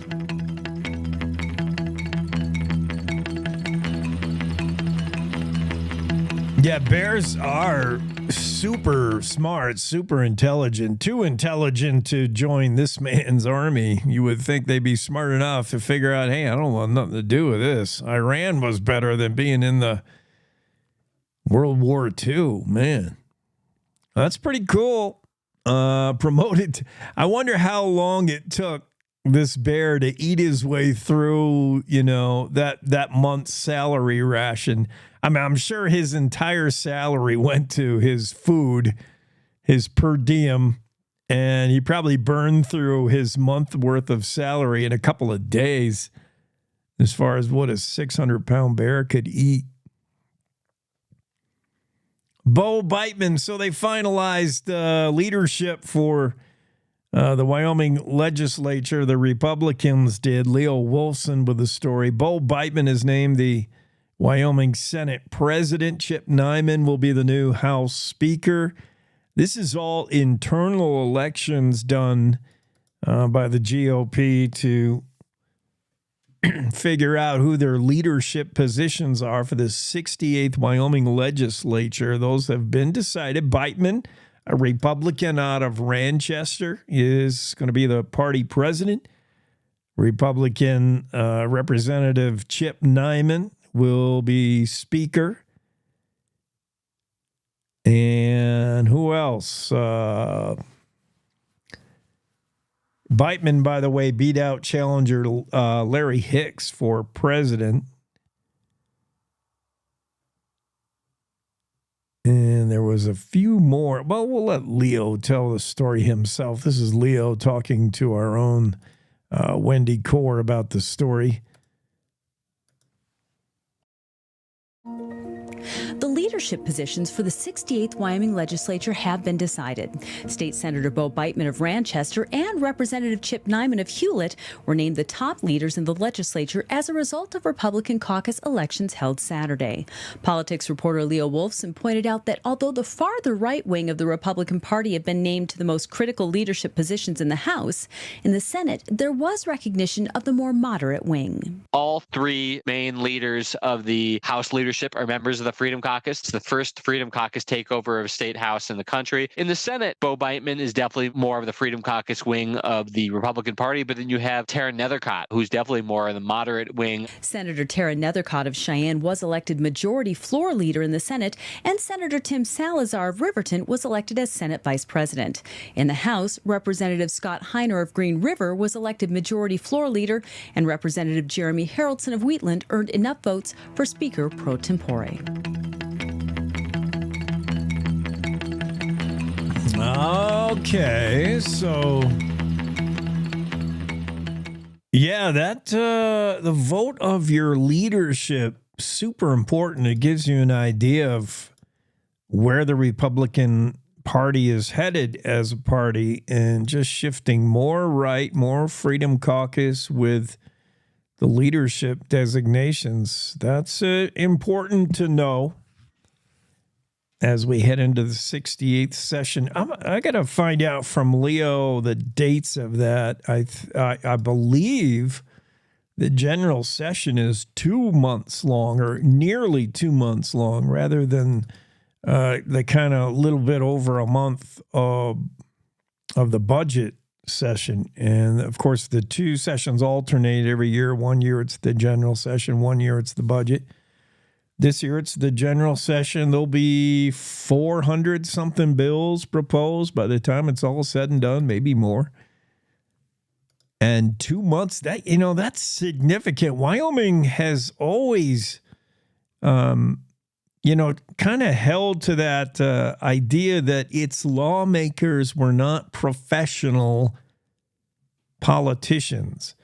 The idea has always been, I think in America, and certainly the idea has always been in Wyoming, to have your lawmakers, your leaders, your legislators just be regular folk who would be asked once a year to get together and make some rules, real simple. But that's it's become blown up a little bit when you're spending 2 months of the year down there in Cheyenne, and that's just, meeting in the legislature. Who knows, the time previously on committees prior to the legislative session. It starts to take up quite a bit of your time. And if you are just a regular dude that's got a day job or a regular dudette with a day job, then yeah, that 2 months is a little bit of time. I think that's how long they're down there. We can ask Cassie. She knows all about that kind of stuff. Cassie Craven coming on the show here in just a couple of minutes. But before that, let's check back in with that quick weather forecast, the short version from Don Day right here. Well, the front that came through yesterday bringing snow showers to many parts of Wyoming, and certainly what you probably noticed the most, much colder temperatures. Well, those colder temperatures will be with us today. Now, today, if you have travel plans, there won't be a lot going on today. However, by late tonight and the Tuesday morning, we're going to see another storm system move off the west coast, and we're going to start to see snow developing in western Wyoming during the day Tuesday, and that will spread into Idaho, Utah, western Colorado as well. And then overnight Tuesday into Wednesday, Wyoming's western, some areas of the central, northern, and southwest parts of the state will see some developing snowfall, and that will spread east during the day Wednesday. We'll have more on that system and an update for travelers tomorrow.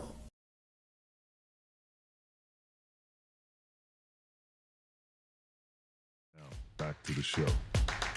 Yeah, we get back to it, and we'll look into the story from Claire McFarland over the weekend, November 22nd. This dropped on Friday. Claire explored that time. Here's the headline. That time, Wyoming tried banning abortion on the ballot and failed. A unique coalition of Christians, Democrats, and lawyers tried passing an abortion ban on the ballot in 1994, but the effort failed, but not without shaking up the state's political sphere.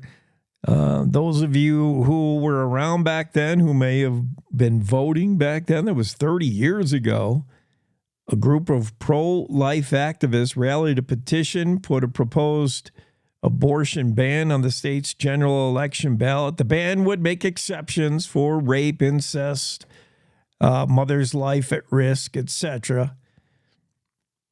But the ballot measure failed dramatically. 39% of Wyoming voters were in favor of the abortion ban. 58% voted against. Another 3% left that question unmarked. Even if you added those who didn't vote either way, if you counted that as a no, the measure still would have fallen short by 33,000 votes back then.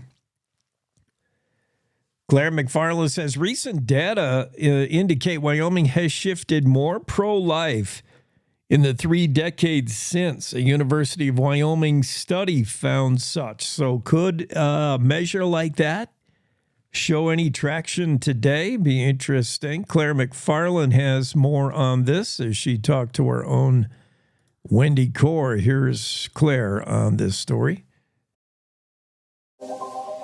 Well, if the Wyoming Supreme Court upholds a recent district court judge's ruling striking down the state's 2 abortion bans as unconstitutional, lawmakers and voters may try to change the state constitution. But 30 years ago, a group of pro-life activists also rallied a petition to put a proposed abortion ban on the state's general election ballot, which failed dramatically. Cowboy State Daily's Claire McFarland reports that the effort in 1994 involved a unique coalition of Christians, Democrats, and lawyers. The effort failed, but not without shaking up the state's political sphere. I think the lesson is that even though we have no idea how Wyoming would vote if this were put on the ballot again, where everyone stood in this struggle, where they planted themselves, defined to some extent the later parts of their careers. Going forward, it's not clear what next year's supermajority Republican Wyoming legislature will do. Lawmakers can wait to see how the appeal ends, or they can try to pass narrower abortion restrictions. The other option would be to advance a ballot measure to appear before the voters in the 2026 general election. Very interesting story from Claire McFarland. Could a ballot measure abortion ban work in this day and age? 30 years ago, it did not, but things have changed since then. Let's get into the Zoom room with Cassie Craven. Cassie, by the way, if this whole lawyering thing doesn't work out, you can enter the lucrative field of journalism. Your writing is so good. Let me just share this with you because this, I thought you tricked me with your latest column. I thought you were headed in one direction, and I might have been wrong. Cassie Craven's latest column titled, "I Did Vote for Women."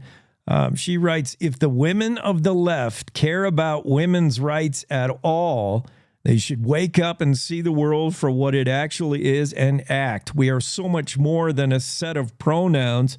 We must be more than radical zealots fighting to kill our own babies. Wow, we are life. We are, women are vacuum pushers. Women, you know I'm kidding, Cassie. I push a lot of vacuums, though. Yeah. Me too, and I suck so bad at it. Excuse the pun. But yeah, I thought this was going on a pro-life or some kind of abortion bent, but that's not where we went with this column. Really hard-hitting column about some of the perils of having a border that's not real secure. Where were you coming at with this? Well, I tried to watch some of that trial, and it was so hard. And I don't usually experience that. I mean, I've done murder trials. I've been a prosecutor. I've done a lot of things, but that was really, really hard to watch. And I didn't know all the details of it. I didn't know that the particular individual that murdered her flew in on one of those planes that was paid for with our tax dollars, and he was moved to Atlanta. I mean, there's just a lot there to unpack, and it really exposed to me anyway how vulnerable of a position our government has put us in. And I don't know, being a woman's a complicated thing, right? Like, you feel really strong some days, you feel really empowered, you feel like the world has made us all equivalent. But I don't turn on the news and see stories where men have been brutally raped or killed, or it's just very eye-opening. And then I talk to a lot of my friends, and I see their Facebook posts, and these are friends from college. A lot of them are very liberal, and that's fine. But just seeing their take on the women who voted on the Republican ticket, you've almost like given up your woman card or something. And I just don't view it that way. I think the way we've looked at femininity has totally evolved, and some of them need to wake up and actually see what's happening.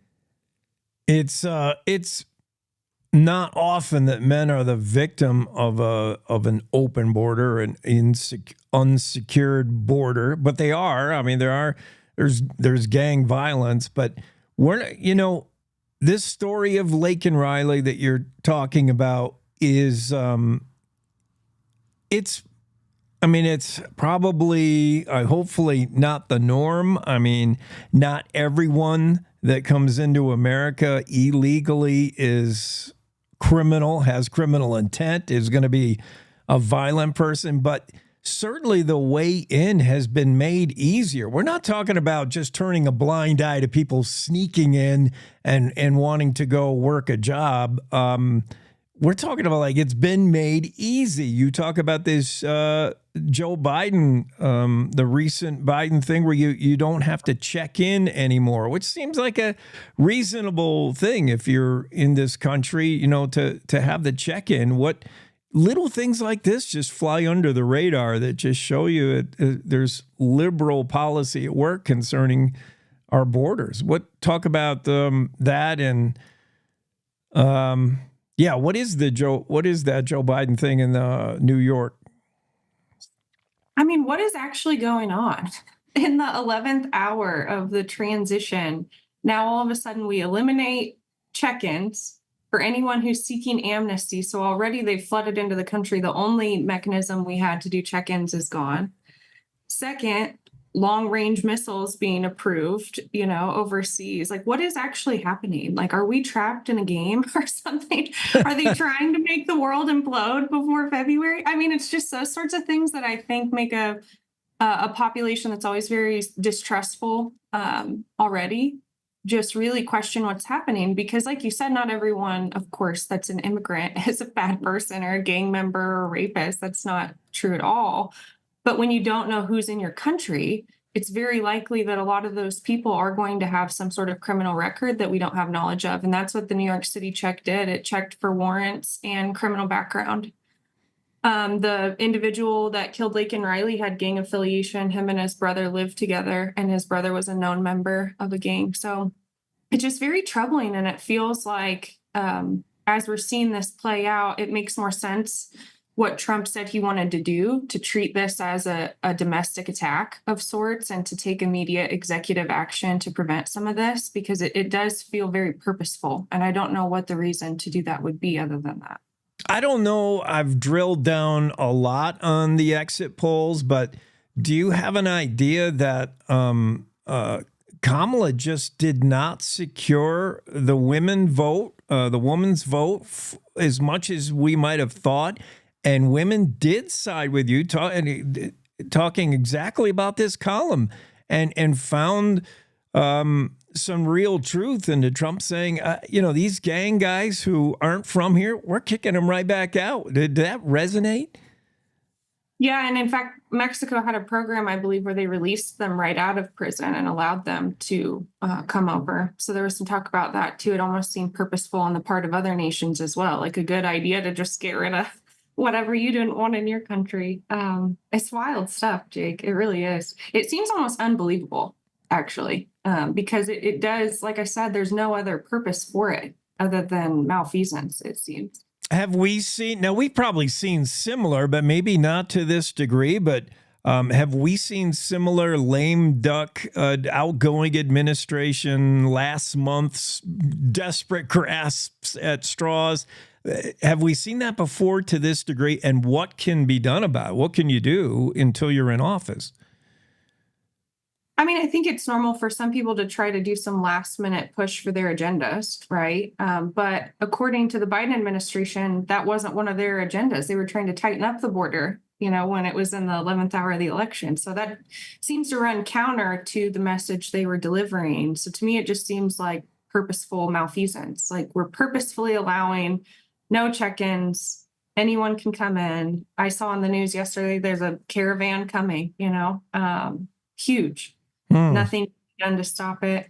I don't know. It's weird times we're living in, Jake. I don't know if it'll be World War III or not, but it does seem strange, and it worries me. Mm-hmm. Well, yeah, I don't know. I don't know what to say, Cassie. You really sound like you see urgency where I just, you know, I see political ebb and flow, but you're really worried about where we're going. I mean, we're going to turn it around here though pretty soon, no?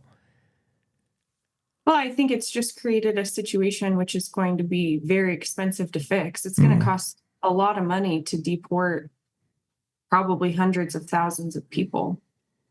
Yeah. Yeah. Well, I'm going to stay positive about it, but I love your column. Fantastic. Everybody should go read this column. Cassie Craven joins us live every Monday, and she can just flesh out her weekend column. Fantastic. Stay positive, Cassie. Always. All right. Thank you. Have a great day. Hey, what are you doing for Thanksgiving, by the way? Eating prime rib. No way. Yeah. Prime rib. All right. I like how you roll. What are you doing? I'm going to do turkey, traditional. Greg Johnson's doing some kind of Greek paschetti. Ooh. Yeah, I don't know, but okay, prime rib. Wow. I like it. How do you eat beef? Yeah, true. True. What unless I could, eat a sage hen from Wyoming, but you're right. You got to eat beef. That's a Wyoming message. Good for you. Thanks, Cassie. Happy Thanksgiving. Thank you, Jake. Yeah, Cassie Craven, Cowboy State Daily columnist, and fantastic column. You got to read it. It might be hard to read. It was hard for Cassie to dig into, as she admits. She said, I did vote for women when I cast my vote for Trump, although she did not admit to voting for Trump in this column, but we can read between the lines here. She said it was a vote for women as far as securing the borders, and she immediately launches in her column, first paragraph, on the story of Laken Riley, who fought for her life. She refused to be raped. Her attacker is an illegal immigrant. 18 minutes she fought like hell until he beat her in the head repeatedly with a rock. Evidence at the trial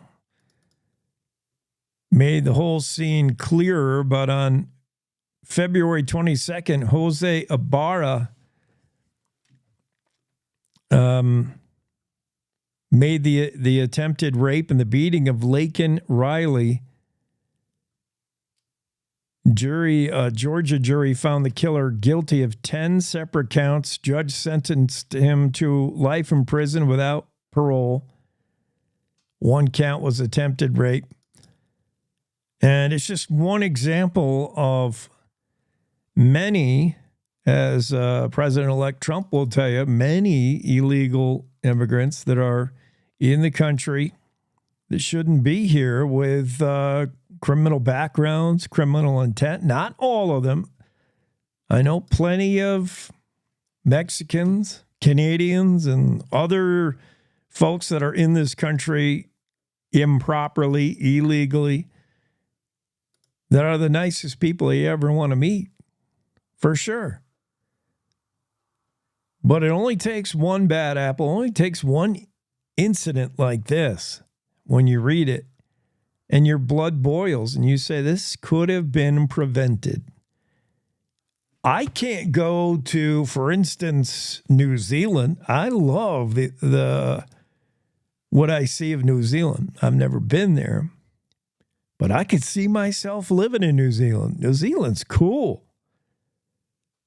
I love a lot of things about it, but I can't just pick up and move to New Zealand. They have laws there. In fact, it's really hard to even get a work visa there, I understand. But that's the way it is in almost every country. You can't just come in, enjoy, especially a country that, like the United States, has so many handouts, incentives, so many reasons to be here that are better than your country. There's got to be some kind of secure border at some point. I mean, it goes the other way. I can't just theoretically move to Mexico, right? Yeah, great article from Cassie Craven. Let's get to the top of the hour news, because at 8:05, we got to get Secretary of State Chuck Gray into the room. That's going to be An interesting conversation with Mr. Gray. So let's get to Wendy Corr's top of the hour news right now. It's time to take a look at what's happening around Wyoming. I'm Wendy Corr, bringing you stories from the Cowboy State Daily Newsroom for Monday, November 25th. TerraPower isn't putting all of its eggs in one basket when it comes to securing itself a supply of uranium for the pilot Natrium nuclear power plant it's building in Kemmerer. One of the really high-stakes bets the company founded by Bill Gates is placing is on a novel uranium enrichment process that uses lasers to separate uranium isotopes. That's according to Cowboy State Daily's Renee Jean. The typical way that you separate uranium for decades now has been by using a centrifuge. But there are other ways to separate, and lasers have been used in the past, just not to commercial scale. You're basically tuning in on the isotope that you want with the wavelength of your laser beam. TerraPower hasn't put all its eggs in one basket. They've got contracts and memorandums of understanding with other companies too. ASP Isotopes believes that their laser-enriched process is going to be cheaper. A representative from ASP Isotopes told Jean they're taking an old technology in new directions to achieve better commercial-scale results for enriched uranium production. Well, if the Wyoming Supreme Court upholds a recent district court judge's ruling striking down the state's 2 abortion bans as unconstitutional, lawmakers and voters may try to change the state constitution. But 30 years ago, a group of pro-life activists also rallied a petition to put a proposed abortion ban on the state's general election ballot, which failed dramatically. Cowboy State Daily's Claire McFarland reports that the effort in 1994 involved a unique coalition of Christians, Democrats, and lawyers. The effort failed, but not without shaking up the state's political sphere. I think the lesson is that even though we have no idea how Wyoming would vote if this were put on the ballot again, where everyone stood in this struggle, where they planted themselves, defined to some extent the later parts of their careers. Going forward, it's not clear what next year's supermajority Republican Wyoming legislature will do. Lawmakers can wait to see how the appeal ends, or they can try to pass narrower abortion restrictions. The other option would be to advance a ballot measure to appear before the voters in the 2026 general election. More than 500 workers in southern Montana recently lost their jobs in the largest mine layoff in that state's history. Cowboy State Daily's David Madison spoke to one worker who thought his job with Siboney's Stillwater Mining Company was one that would last his entire career. But the Stillwater mine 42 miles outside Columbus, Montana is downsizing due to the plummeting prices of palladium, which is used primarily in the automobile industry for components like catalytic converters. Terry and Shanahanny were settling into their dream home in Southwest Billings, ready to raise a family in Montana. Little did they know that forces beyond their control were really going to change their plans. From what my reporting showed, Stillwater Mining believes that Russia has dumped so much palladium onto the market that that's driven down the price. For many of the laid-off workers, continuing their careers in mining or using their skills means leaving the state for jobs elsewhere. I'll be back with more news right after this. Do you know it's illegal to dig or excavate without knowing what's below? This is Jan Warren, Executive Director for One Call of Wyoming. We will be hosting workshops around the state to educate homeowners, realtors, landscapers, underground facility owners, and excavators on the state law, industry best practices when it comes to planting a tree, building a fence, or any other excavation project you have planned. Join us for a free breakfast, get your questions answered, and learn how One Call of Wyoming is here to help. Go to onecallofwyoming.com and register today. It's said that soldiers in combat rely most upon those fighting alongside them, and during World War II, some Polish troops had the privilege of that someone being a 600-pound bear. Wojtek was a Syrian brown bear, a cousin of Wyoming's grizzlies.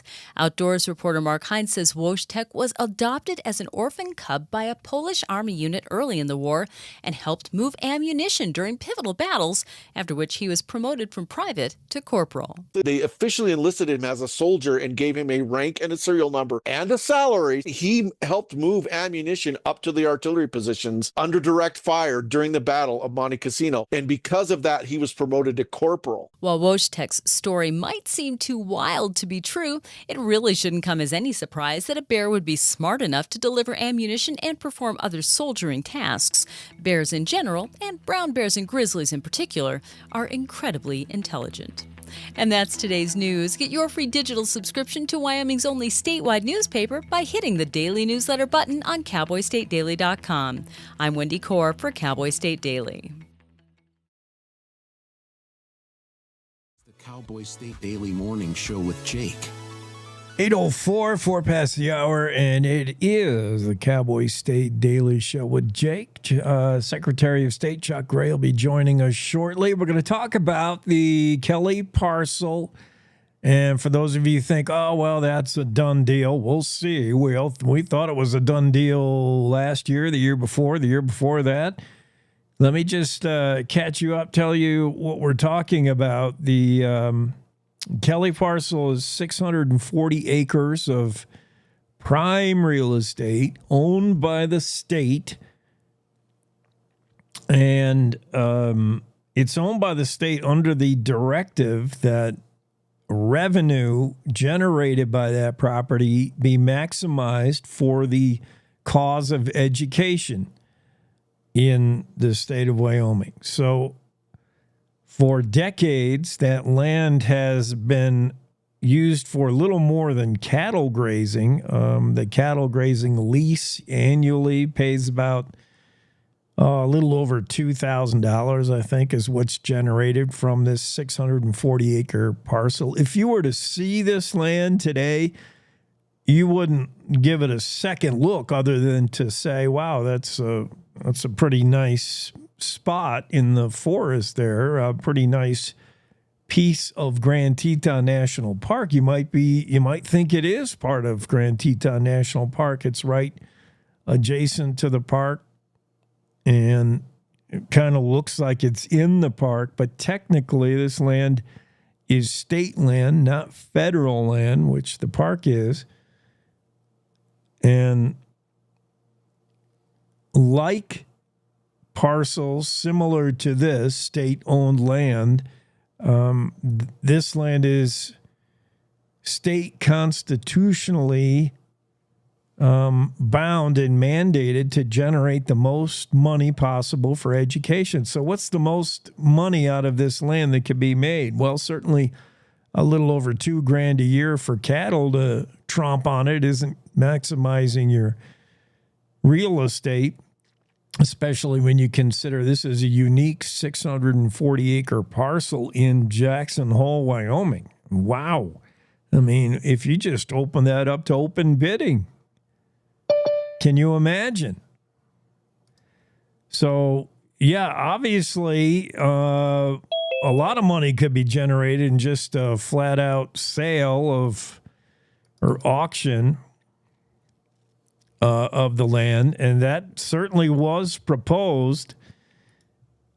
Who gets to decide what happens with the land is the Office of State Lands and Investments Board, the OSLI. It's a 5-member board, and one member of that board is this guy right here, Secretary of State Chuck Gray. Hi, Yay. Chuck. Excited about the Thanksgiving week? Yeah, I am. I'm going to do turkey, stuffing, the whole bit. What about you? Are you at home for Thanksgiving? Yeah, I'm going to stick around. I am. But it's always a good day. Yeah, I'm excited. We'll have the perfect football game in the afternoon to sleep off that tryptophan turkey thing. Dallas and New York are playing football. That's an awful game. Awful. I get tired just thinking about it. Oh. Yeah.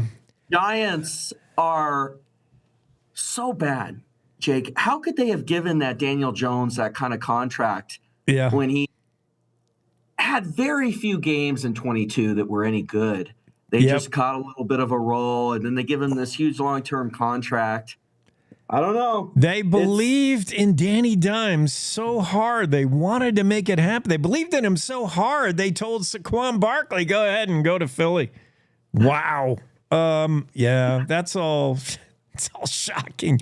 It's almost as confusing as trying to figure out what you're thinking when you're making decisions on the Kelly parcel. I want to jump back and revisit that. The last time we talked with you, we barely had time to do it. So let's go in stages, piece by piece. I don't want to break off too big of a chunk for folks to digest. I kind of set it up what the Kelly parcel is. We get the idea. We got it's state land that we're going to have to somehow maximize its value. Its value is, I don't know, pick a number, astronomical. First, Secretary, tell me why this 5-member board voted first in 2023 to auction this land. Open bidding. Let's start at $80 million. Who wants it? That could open it up to any private investor, developer. That was the idea in 2023, despite a majority of people showing up to public meetings saying, don't give this land, What were you thinking then, and why did you reverse course?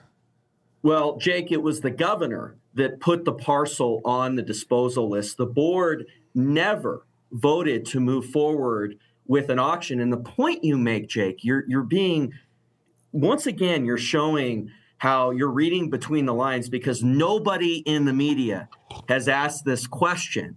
And I sort of put it into my comments at the end of the meeting a few weeks ago. The original decision to put this on the disposal list was totally the governor's. And he texts me in October of 23. He never gives any notice to the other members, okay? It's very difficult. Which we're going to talk about in a minute, how much notice everybody got, yeah. So he says, I've decided to put this on the disposal list. Wyoming has a real opportunity. Which, of course, set off in November and December of last year, you remember, this huge justified outrage. But there were never 3 votes to sell the parcel to a private developer, ever. And then, in terms of the timing, what happens in the start of 24? The legislative session, which that outrage they were able to put into a bottle and sort of use to get into the budget this provision allowing the sale to the federal government. So it's all kind of become more clear in terms of timing. And again, this is all anecdotal. Leo, I know you might say that, what's the proof? But okay, you start this process that nobody was talking about in October. Nobody was talking about putting this on the disposal list. It had been on the table many times to sell it to the feds. But when the governor did that, again, it set off that 2-3 month outrage that then culminated in the December decision of the board, which I know we'll talk about. And then the legislative session met, which is how they got what I think they wanted the whole time, which was this provision in the budget that allowed it to be sold to the federal government. So that's what happened. The timing sets off alarms, certainly. And when we talk about the time, what is this sudden urgency? What is this sudden timing? And then now take us through to when we're all right. So the governor says we got to start thinking about what to do with this land. Okay, well, let's get up to speed. The 5-member board says, well, let's think about some ideas. And then we get this vote that I know the superintendent of public instruction, Megan Degenfelder, felt was kind of backdoor deal. And again, we're talking about nobody knows what the other ones are doing on this board. I thought you were a unified 5-member board, but maybe 3 were meeting collectively. Suddenly there's urgency again. Here comes this timing issue. And Rob Wallace alludes to it as well. Rob Wallace, Governor Gordon, both said that there was a unique window to make a sale to Grand Teton National Park. A unique, this money's not going to be there forever, says the governor. So the deal gets done, and Megan Degenfelder felt left out because she had something cooking that Harriet Hageman was interested in. It was a mineral trades, a Rock Springs, or a Powder River, sorry. You were, so when this comes down, it goes 3-2 vote, you and Megan, for similar reasons and some different reasons, didn't vote. You didn't like this vote for what's going to be $100 million sale. Well, and when the governor's lost Megan, he's really picking at scraps because Megan's one of his big allies politically. I mean, they're always on joint press releases. I don't normally do joint press releases with the governor. because I'll work with him on anything. But it's just we've been so out of alignment. I mean, in terms of protecting our coal, oil, and gas and ag and soda ash, I want more aggressiveness from the state of Wyoming. I've wanted that for a decade. That's one of the things that got me involved in Wyoming politics. And the weakness and candidly incompetence that we see from this administration, again, it's not personal. It's about the results for me. And so when he's lost Megan, you know things are getting pretty weak. In terms of the timeline, after the board in December of last year, when the governor put it on the disposal list, there was a justified outcry against that move. And it was only the governor that did that. The board in December voted to table any auction. And Megan put forward this motion to begin sort of this informal working group to look at possible exchanges with the federal government. So we get some priceless land in the Powder River Basin, Southwest Wyoming, maybe. Let's get something that we can activate and create jobs, revenue for the people of Wyoming, economic growth, revenue for the state. So that's how we kind of left it. So the board as a whole was aware that Megan was sort of spearheading this subcommittee exploring a possible swap. Everyone knew that. Yes. I was probably the least. There was a motion on it.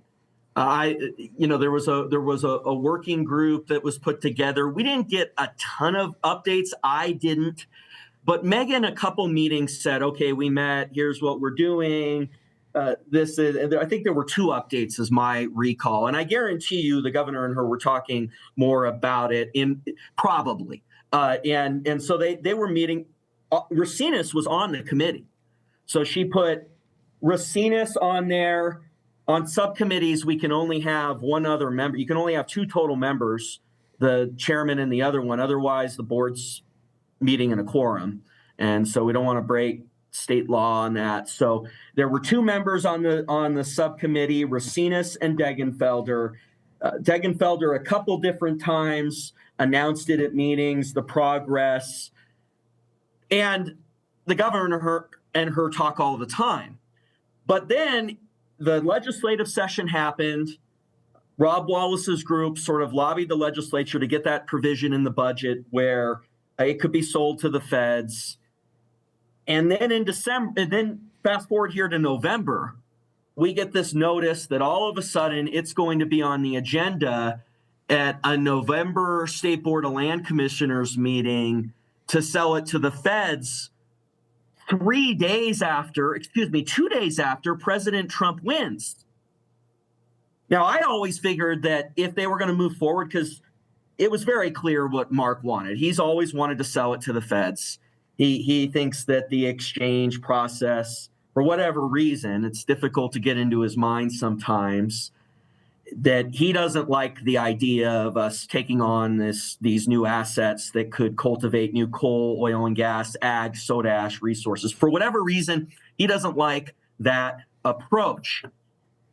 I always knew that he was going to put this forward to the board again, but always thought it was going to be in a Trump administration when we have a good negotiating partner. And further, when we know the Rock Springs RMP has been withdrawn, or we know where that's going. And also, we know that we're going to get a good price for the beneficiaries, which is the thing that we need to look at when we're considering these as fiduciaries. And so, I mean, that goes back to the state constitution and the duties of the State Board of Land Commissioners. Before we talk about the record of decision, I don't want to muddy those waters yet. Let's just get back to the 3-2 vote now. So all of a sudden, it seemed like a plan was cooking because how does this come together so quickly when you've got 3? And that sounds like a quorum to me, but you got 3 headed in one direction and 2 that weren't ready to go anywhere yet, or felt like they were left out in the cold. For Megan, and I don't want to speak for her without her here, but Megan Degenfelder has said 2 things. I felt like it was something that happened without everyone's knowledge, a backdoor deal kind of thing. And number two, I don't think we're getting the best deal. I don't think we're maximizing the best deal. So that was two reasons why she's a no vote, just on grounds that Wyoming's not getting the best deal here. You join her in that. I think you don't. I know you've never felt that Governor Gordon was the best negotiator. We could have hardlined this better, certainly under a new administration. Why now? Why the rush? He's always been weak. He doesn't know how to do deals. You have to know when you're doing a deal. One, you have to know when to walk away. And two, you have to know when to do the deal. And he's shown time and time again that in these sorts of situations, in terms of maximizing the best result for our state, it is one of his biggest weaknesses as a chief executive. And we saw it again. So yes, it's not a good deal. I mean, it's not a good price. You look at just sort of on its face, the price is, this appraisal is way out of date.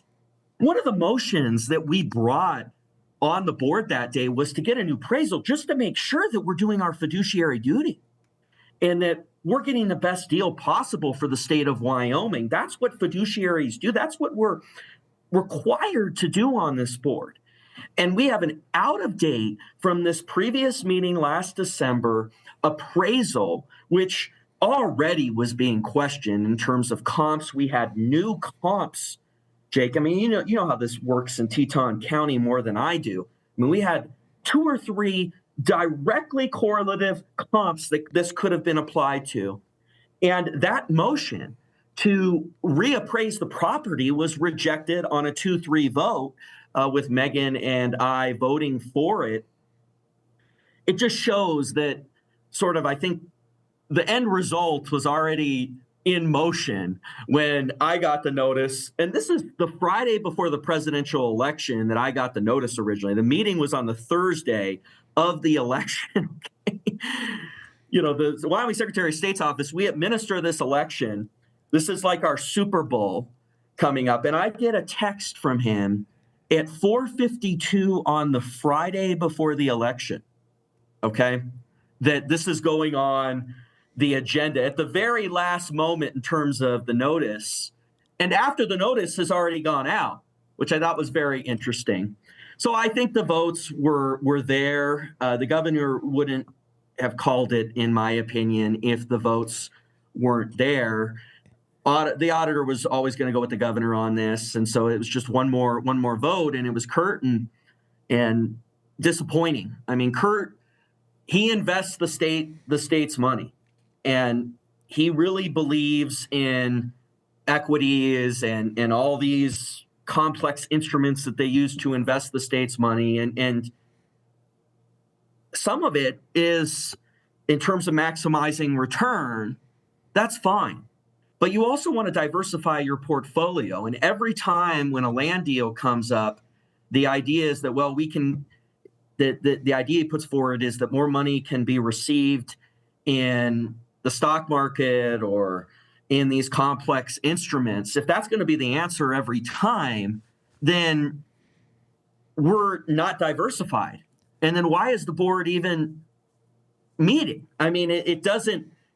And I think that's where Kurt just always was. You could even see it last year. He just really believes that cashing out can yield a lot of assets for the state. And then he also really wants to do this legacy fund.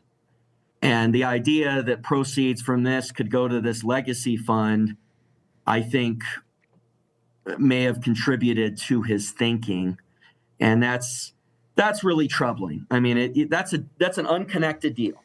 I mean, facially, the decision we have is this parcel, selling this parcel, does it make sense from the perspective of the beneficiaries? And the answer to that, in my opinion, is definitely no. And then you add in this Rock Springs RMP thing. Now, I think we're going to get to that. Yeah. I just wanted, just to be fair, the dated assessment valuation of the property was not $100 million, which is the deal we struck. It was like $62 million, right? So the rest has to be made up somehow. That does seem low. The perceived secrecy and speed in which the deal took place, Rob Wallace and Governor Gordon would both say, sometimes you got to strike when it's there. They saw a window. They saw the opportunity to get that federal funding, that money. With Biden Harris? I don't think they got our best interests. That's a question. They're not with our best interests. That timing, that's always going to be in question. But before we talk about what it does to record of decision, what are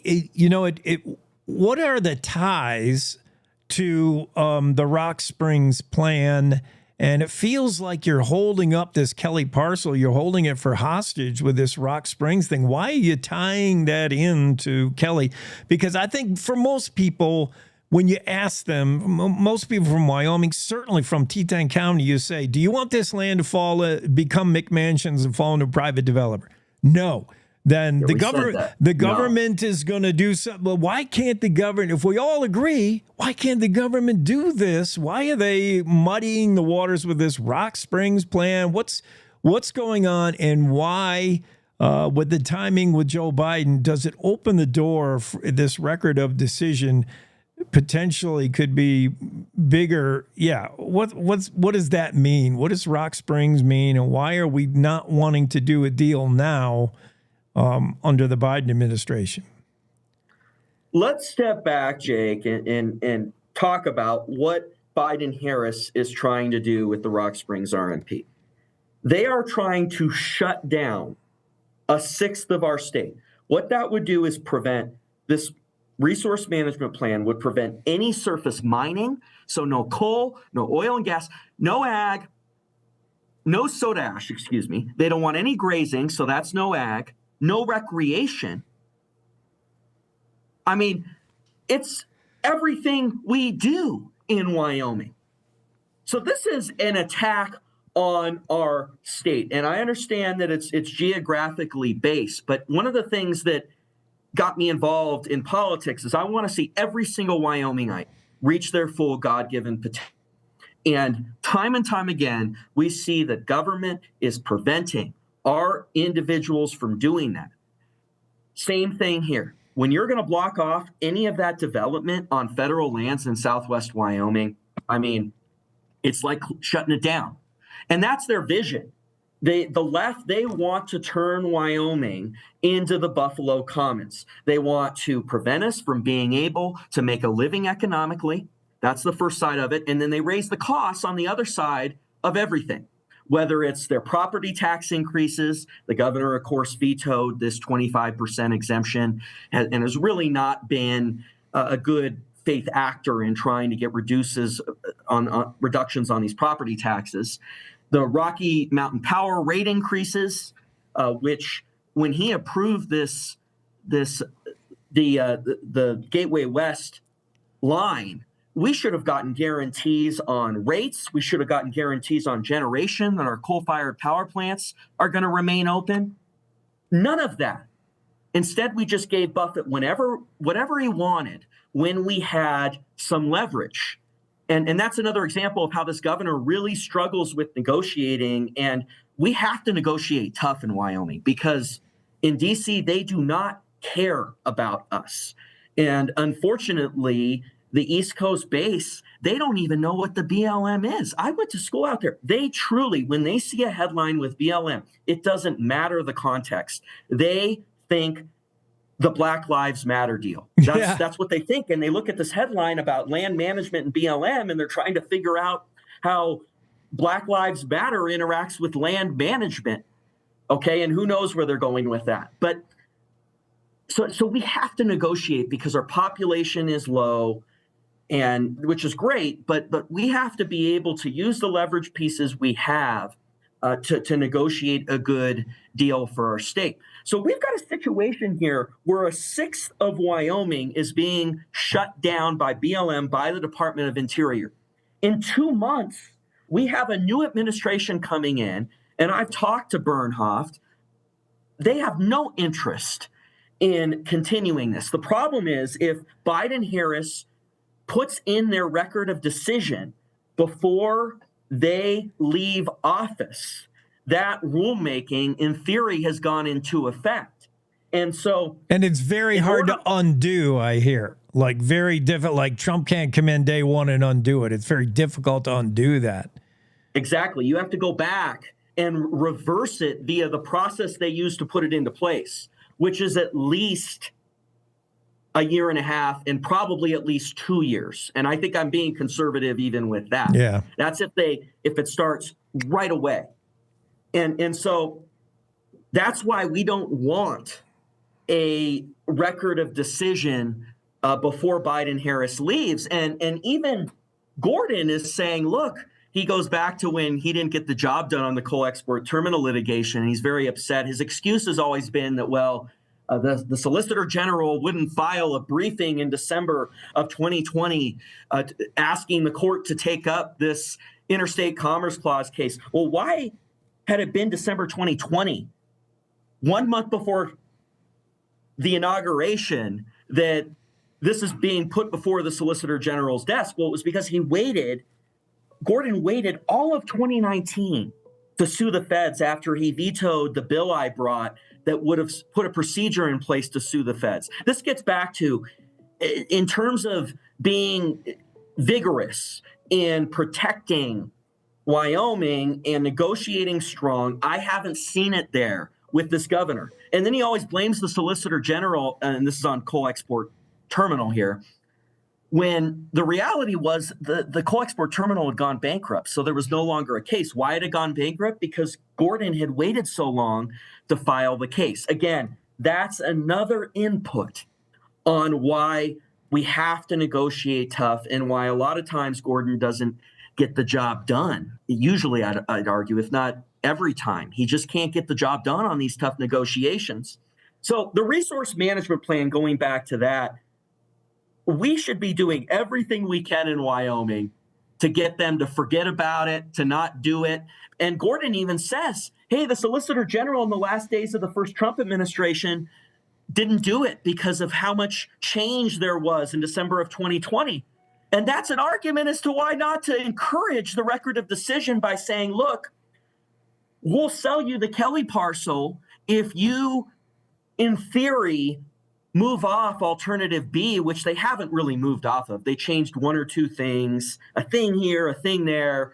And Gordon and his allies are arguing that they've moved off the attack on Southwest Wyoming when it's really the same thing. They just changed, maybe 10% here, 10% there in terms of resource extraction. It's way less resource driven than the previous resource management plan.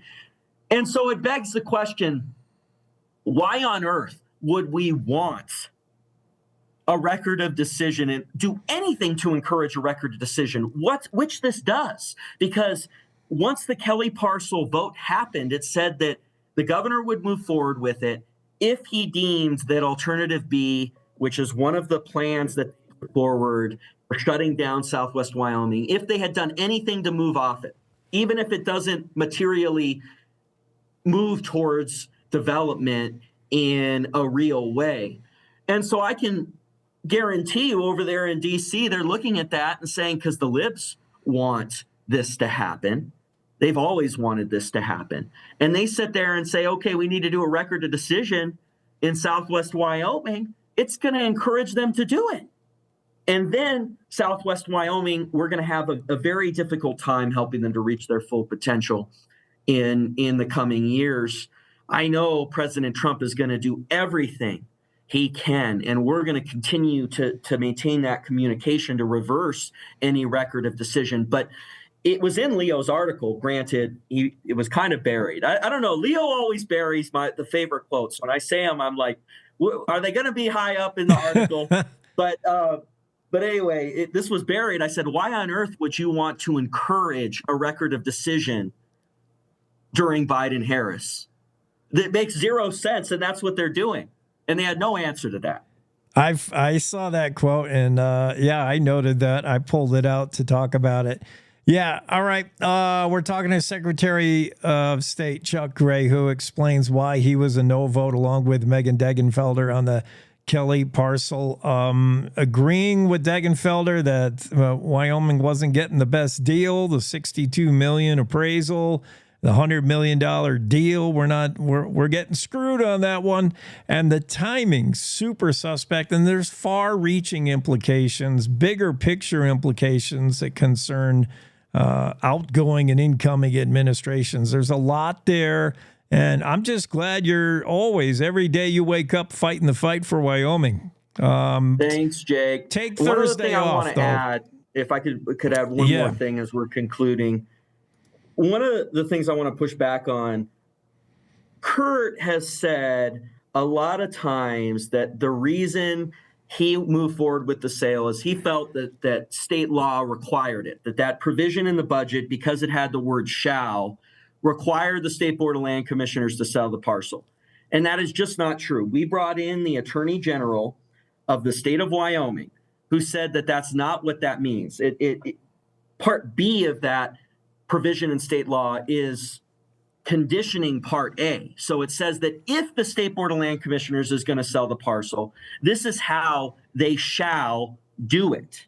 And so it put conditions on a sale if the State Board of Land Commissioners decides to sell within the term of the new biennial budget. And so the Attorney General confirmed that, not to mention the fact that if that was what it said, it would be unconstitutional because the board can't waive its right to make decisions that are vested in the Constitution to that legislative process. I mean, and the Attorney General laid that out. So I just want to add that because that was one of the arguments Kurt made, and it is not supported by any legal analysis from the Attorney General's office. And so it's very important we do that. Hey, Jake, always a pleasure being on. I'd love to come on more. December is going to be very exciting. We've got our election integrity reforms that we're working on for the 25 session. Also, we got to debate Rod. When is Rod going to go on a debate with me? When is this going to happen, Jake? We're not ready for it's like Netflix. I don't know if we have the bandwidth for it. It would be like spinning. It's going to be a big one. We got to make sure we're ready. January, seriously. Yeah. I'm challenging Rod to a debate right now. Look out. Okay? That's a pay-per-view deal. Enjoy your Thanksgiving, Senator Gray. All right, you too. All right, buddy. Senator, Secretary of State Chuck Gray explaining the whole Kelly parcel vote and just making it more confusing if it wasn't confusing enough. We're going to get with Sally Ann Shermer, talk University of Wyoming Cowboy football next, right after this quick.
Yeah, I'm having some kind of a time just trying to figure out our studio line. I'm trying to get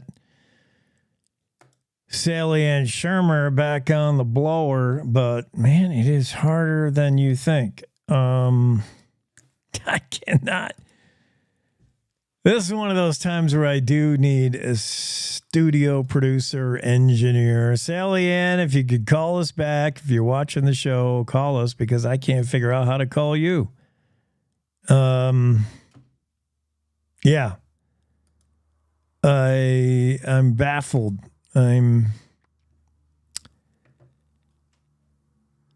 Yeah. And we're running out of time to even talk to Sally Ann because, yeah, we got to move right to our top story of the day. Maybe we'll get Sally Ann Shermer on a little bit later. But our top story of the day involving the D.B. Cooper case. This thing is just insanely interesting. If you follow the whole... and I know there's been TV shows and movies about it. D.B. Cooper, the man who, I'll just set it up for you. Real paraphrasing, real Reader's Digest condensed version of the story. But go back and read it. It's a two-part story from our own Jen Coker. Who is D.B. Cooper? New evidence may crack one of America's greatest mysteries, the only unsolved hijacking case in U.S. history, maybe now solved. A parachute found in an outbuilding in North Carolina could be new evidence that may crack the 53-year-old D.B. Cooper case. It could lead investigators to identify the man who jumped out of a hijacked plane carrying $200,000. D.B. Cooper could have survived the jump with his parachute, and if so, the idea is the allegation proposed by Jen Coker and family members are that D.B. Cooper survived the jump and then lived out his life as Richard McCoy.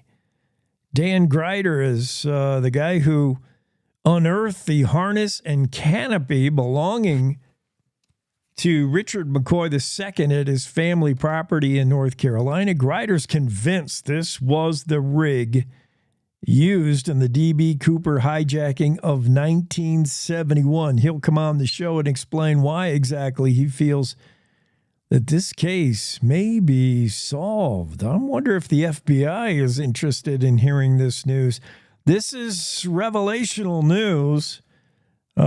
Jen Coker has a story. She's been carefully crafting it for months, finally releasing it over the weekend. It's been picked up by numerous outlets, news outlets.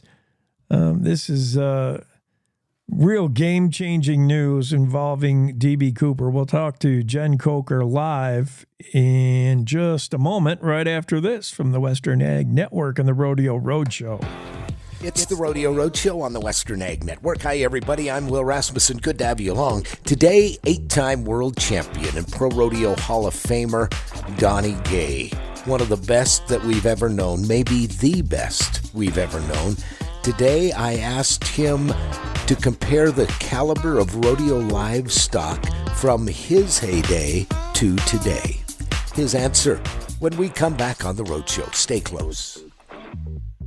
Cattlemen, do you want to improve your herd's health and simplify your feeding routine? SmartLick low moisture tubs are the answer. Self-fed, weather-resistant, and convenient, SmartLick is packed with everything needed to balance diet, support weight gain, and improve productivity. SmartLick is not just another tub. It's the dependable way to get results. Find your dealer at smartlick.com. That's smartlic.com. Cattle producers, it's a special stock cow sale Tuesday, November 26 at Montana Livestock Auction in Ramsey. A couple of the highlights already on the books. Here's 140 head of bred heifers synchronized AI to sit spectrum to calf March 10th through April 30th, cleaned up with Sons of Vermilion genetics. And here's 240 head of 4 to 11-year-old stock cows bred to calf March 20th through May 15th. Bulls are all Vermilion genetics.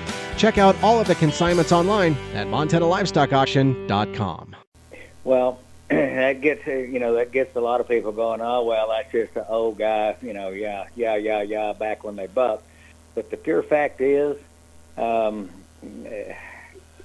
like me and Ted News and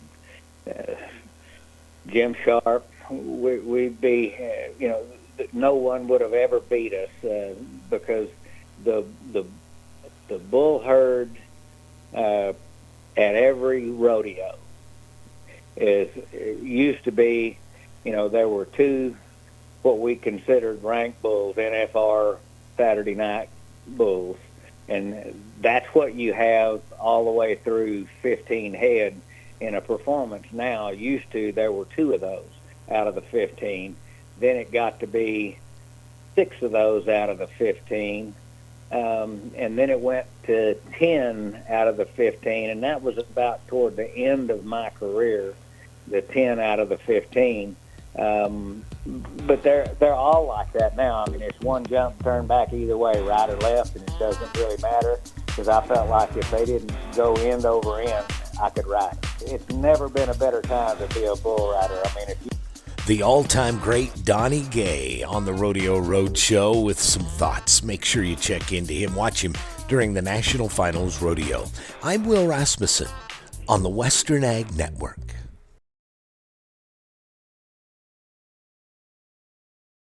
With Jake continues.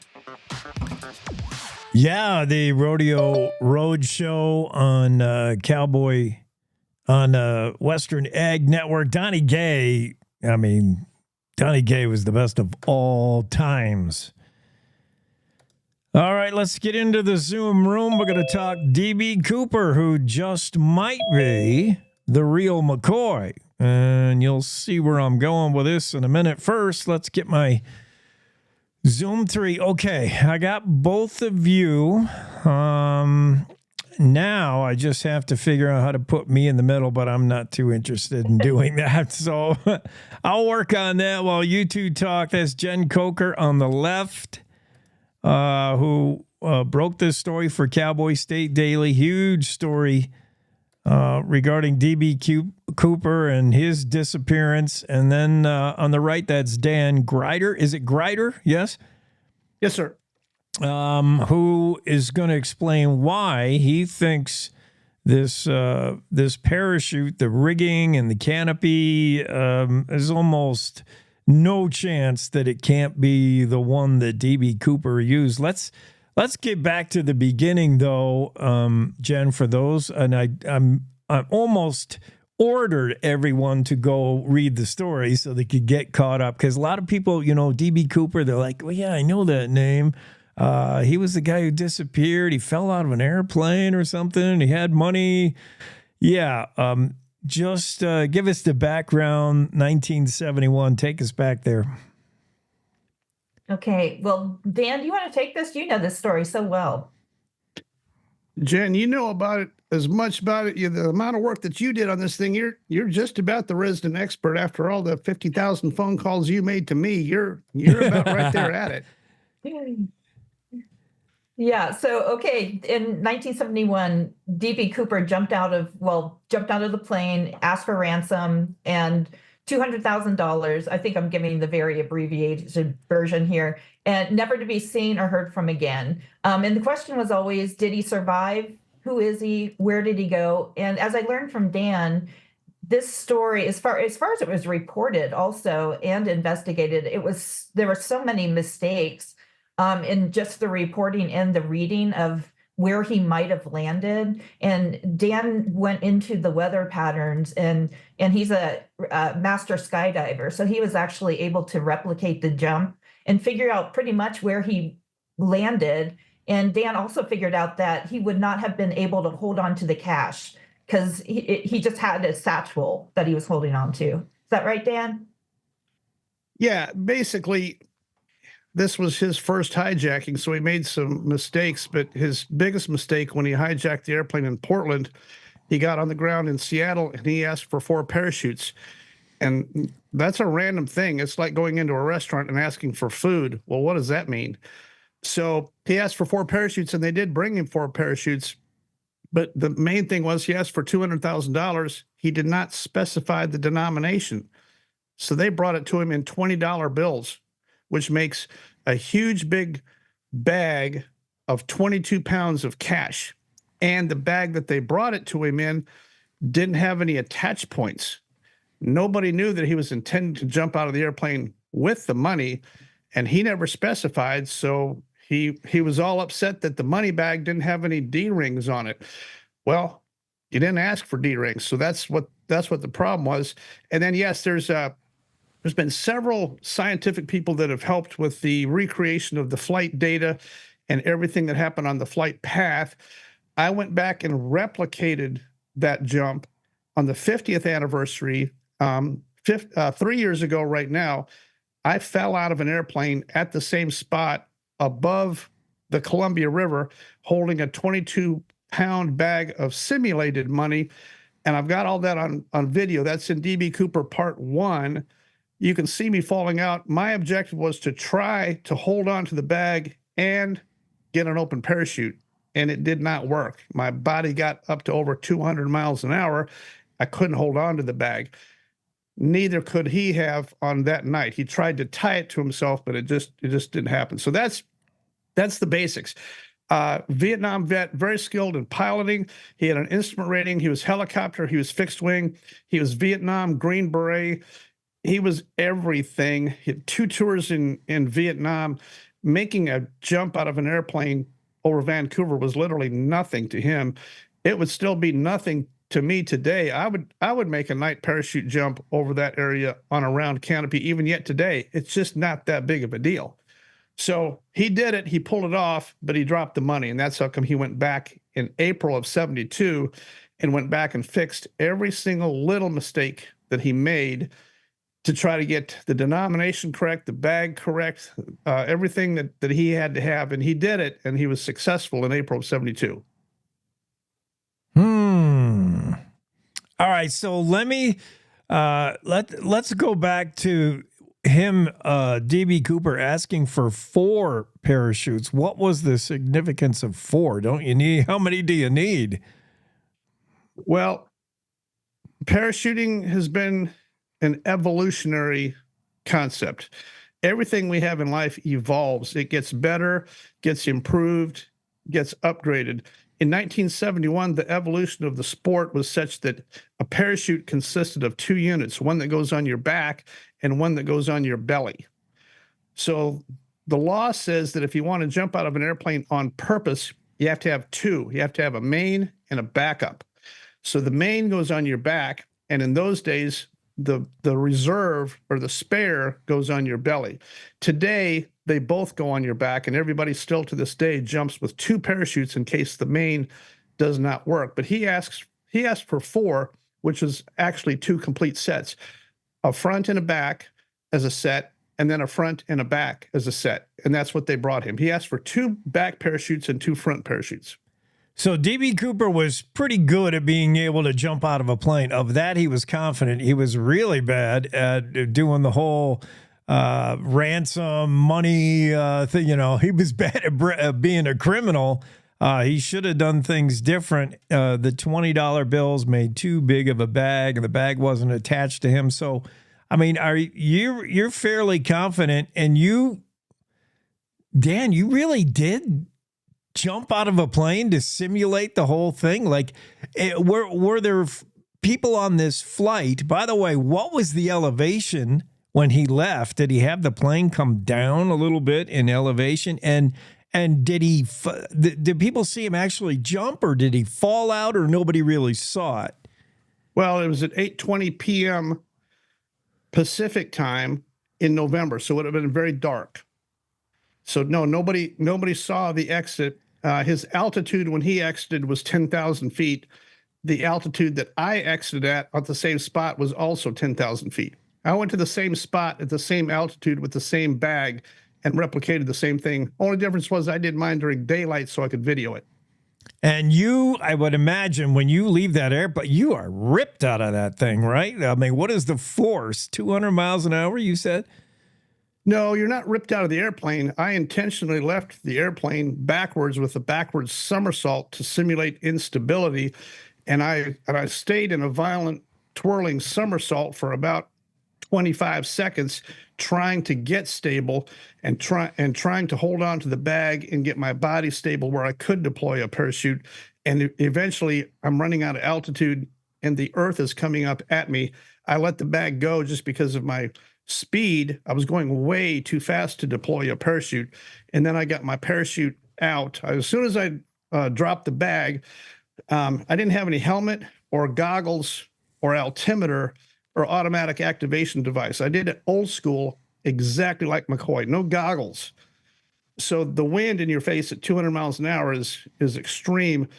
And fortunately, at the very end, right after I dropped the bag, I was able to pick up just a blur image of my free fall photographer guy who was trying to keep up with me. And I saw him and flew over to him. All that's in DB Cooper Part 1, my video, the actual footage. And I was able to fly directly to him. We call it pinning or dock. I docked him for about 1 second, and then we were out of altitude. So we both deployed, and everything was fine. Very exciting jump. Everything worked perfectly, except you can't hang on to a bag at 200 miles an hour. If you say so. Exciting. I have other words I would use for that. Where did your fake money end up? In the river. Yeah. Yeah. So, all right, let's go. Which Jake just tracks with the fact that the DB Cooper money was also found on the banks of the Columbia. Right. Downstream. Not all of it, but some bills were found, presumably that busted out of the baggage, and which would, I don't know if we mentioned this, Jen, Dan, but the money in $20 bills demanded, the $200,000, I would imagine would be marked in some way. And I think the FBI said one of the reasons they believe DB Cooper never survived this is they said there's no, would have been very little chance that he could have survived that kind of a fall and parachute or jump or whatever you want to call it. And number two, we never did see that money pass into circulation. But it could have been, was the money marked, and was it truly never seen spent other than the bills that were found later? The money fell into the river and it washed downstream to Tina Bar, where $5,800 was found by Brian Ingram in 1980, and it washed up on the shore, and that was just very, very little of it. But yes, the money was marked and serialized, but in 1971, we don't have computer scanning, and if you think about it today, when's the last time that you ever pulled out a $20 bill out of your wallet and looked at the serial number? Mm-hmm. Never. Who would do that? Those bills stay in circulation. They don't have a way of scanning and looking for that. It's a very, very tiny amount of $20 bills ended up in circulation, probably, that he was able to keep. But there's no way to find those 20s. We don't have any electronic scanning in 1971. So all they could say was that they were never able to find them, but that doesn't mean that some of them did not end up in circulation. Okay, then we're going to talk about the parachute and why this is a key piece of evidence, the rigging, the canopy. Jen, how do you tie it to, there's a Wyoming ties to North Carolina, and what got you onto this story? Take us there. Well, the tie is that DB Cooper, Richard McCoy's daughter, Shantae, lives in southwestern Wyoming. And Richard McCoy, his family lived in his mother-owned property in North Carolina. And in North Carolina, that's where Dan found the parachute in one of the outbuildings. So my connection really is Dan introducing me to people. And he was the one who gave me the introduction to the kids because they in the past had never spoken to anybody but himself. And they were not very eager to speak on this because it was something that, of course, they didn't want, they've been living with this their entire lives. And so it was a big deal for them to come public. It's interesting how you both are waver between referring to Richard McCoy and DB Cooper, one and the same, maybe. I mean, Dan, how did you come upon the parachute, this whole rigging? Where did you find it and why? I don't understand that. Well, for me, the story dates back more than 20 years. I'm a pilot. I'm a skydiver. I've known the story for forever, but I started working on the story almost 20 years ago, collecting information. It started when the book came out. This hardback book, was written by two government guys called The Real McCoy. And once I figured out that had been published and there was information, I went to buy it and I found out it couldn't be bought. It was out of production. They only produced about 400 copies in hardback. And I looked everywhere. There's nobody had that book for sale. And I finally found one on eBay for $500 and I bought it. So I've got that book. Yeah, those books, if you look today, you cannot find that book, but that's the book written. It's called The Real McCoy, and it was written by the two government guys who said the same thing that I did. Look, McCoy did it. They were the ones working on the case. They couldn't prosecute Richard Floyd McCoy at the time because they had an illegal search warrant, illegal seizure, everything. They were only trying to convict him on the basis of his second hijacking. The judge was aggravated over the entire thing, and they were in danger of having the entire thing thrown out. They could not afford to bring up DB Cooper during the June trial, June of 72, the trial for the second one. Judge Ritter was absolutely annoyed that FBI had bumbled this thing to the extent that they busted into his house and took all of his stuff and didn't have a search warrant. He was very close to throwing the whole thing out because of no evidence. So these two guys wrote that book, and that was my start in it. And if you see from my DB Cooper Part 1 video, I've got footage in there of me on vintage VHS tape that I converted over from 18 years ago, and all these places I went to. I interviewed Ralph Himmelsbach, who was the FBI guy in charge out there in Seattle at the time. I went to his house and rang his doorbell. My interview with Ralph is in that video, so I've been on the thing the whole time. But to answer your question, I stumbled upon the parachute find just because in the summer of 2021, that's when I found out that both Richard Floyd McCoy's wife and his mother had both died really within a very short time. And I reached out to the kids an additional time. Now, over the years, I have bugged and pestered them for forever about letting me talk to them, and I never got a return call, email, anything. They would not answer the phone. I had their cell numbers and their email addresses.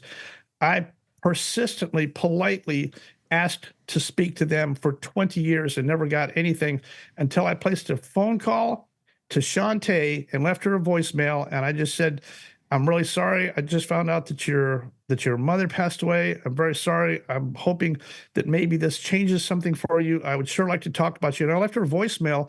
And 2 days later, my phone rang, and I looked at the area code on it, and I thought, oh my, this might be Shantae. And it was. And we talked for an hour, and she said, yes, we know exactly who you are. We haven't been able to talk. As of right now, we're still not really interested in making anything public, but we would like to talk to you. We know that you've been to all these places. We know you've been working on this. We would consider talking to you. So she set up a call with her brother, Richard Floyd McCoy III. And within a week, I was at Richard's house at his location and spent 3 days with him, where he absolutely said, yes, this has been a huge family secret. Nobody could talk about it. My mother, this was a Bonnie and Clyde deal. My mother was absolutely complicit in both of them. She helped orchestrate. Absolutely. She was the getaway driver on the first one. She went with him to Portland. Absolutely. We had to protect her. So the entire family deal here is that nobody is talking about it. Now, your question about the parachute, this is a bailout rig. So a real quick schooling on parachutes. Parachutes either come onesies or twosies. A bailout rig is the type of parachute that you would wear that only has one parachute in it. It's for emergency use only. So if you're flying along in your military airplane and the airplane blows up, you can jump out of the airplane, but it's a one-shot deal. You only got one parachute in back and you got one ripcord. The ripcord is always on the left, and there's only one parachute in there. Those are called bailout rigs. So in the late 60s, early 70s, these bailout rigs were military, high-grade, very, very nice parachutes. The only problem was there's only one parachute and no way to attach a belly to it. So what this guy did was he took a military bailout rig, which is an emergency rig, and he converted it over to being a sport rig, which has the capability of putting the belly parachute on it. So he moved the ripcord from the left side to the right side, and you can see the stitching where it got cut loose, and the stitching is different. He added stitching. He moved this ripcord over. Then he cut the webbing and added these D-rings. And when you cut the webbing, then you have to stitch the webbing back closed again. All of that is Earl Causey's work, and it's obvious by looking at it.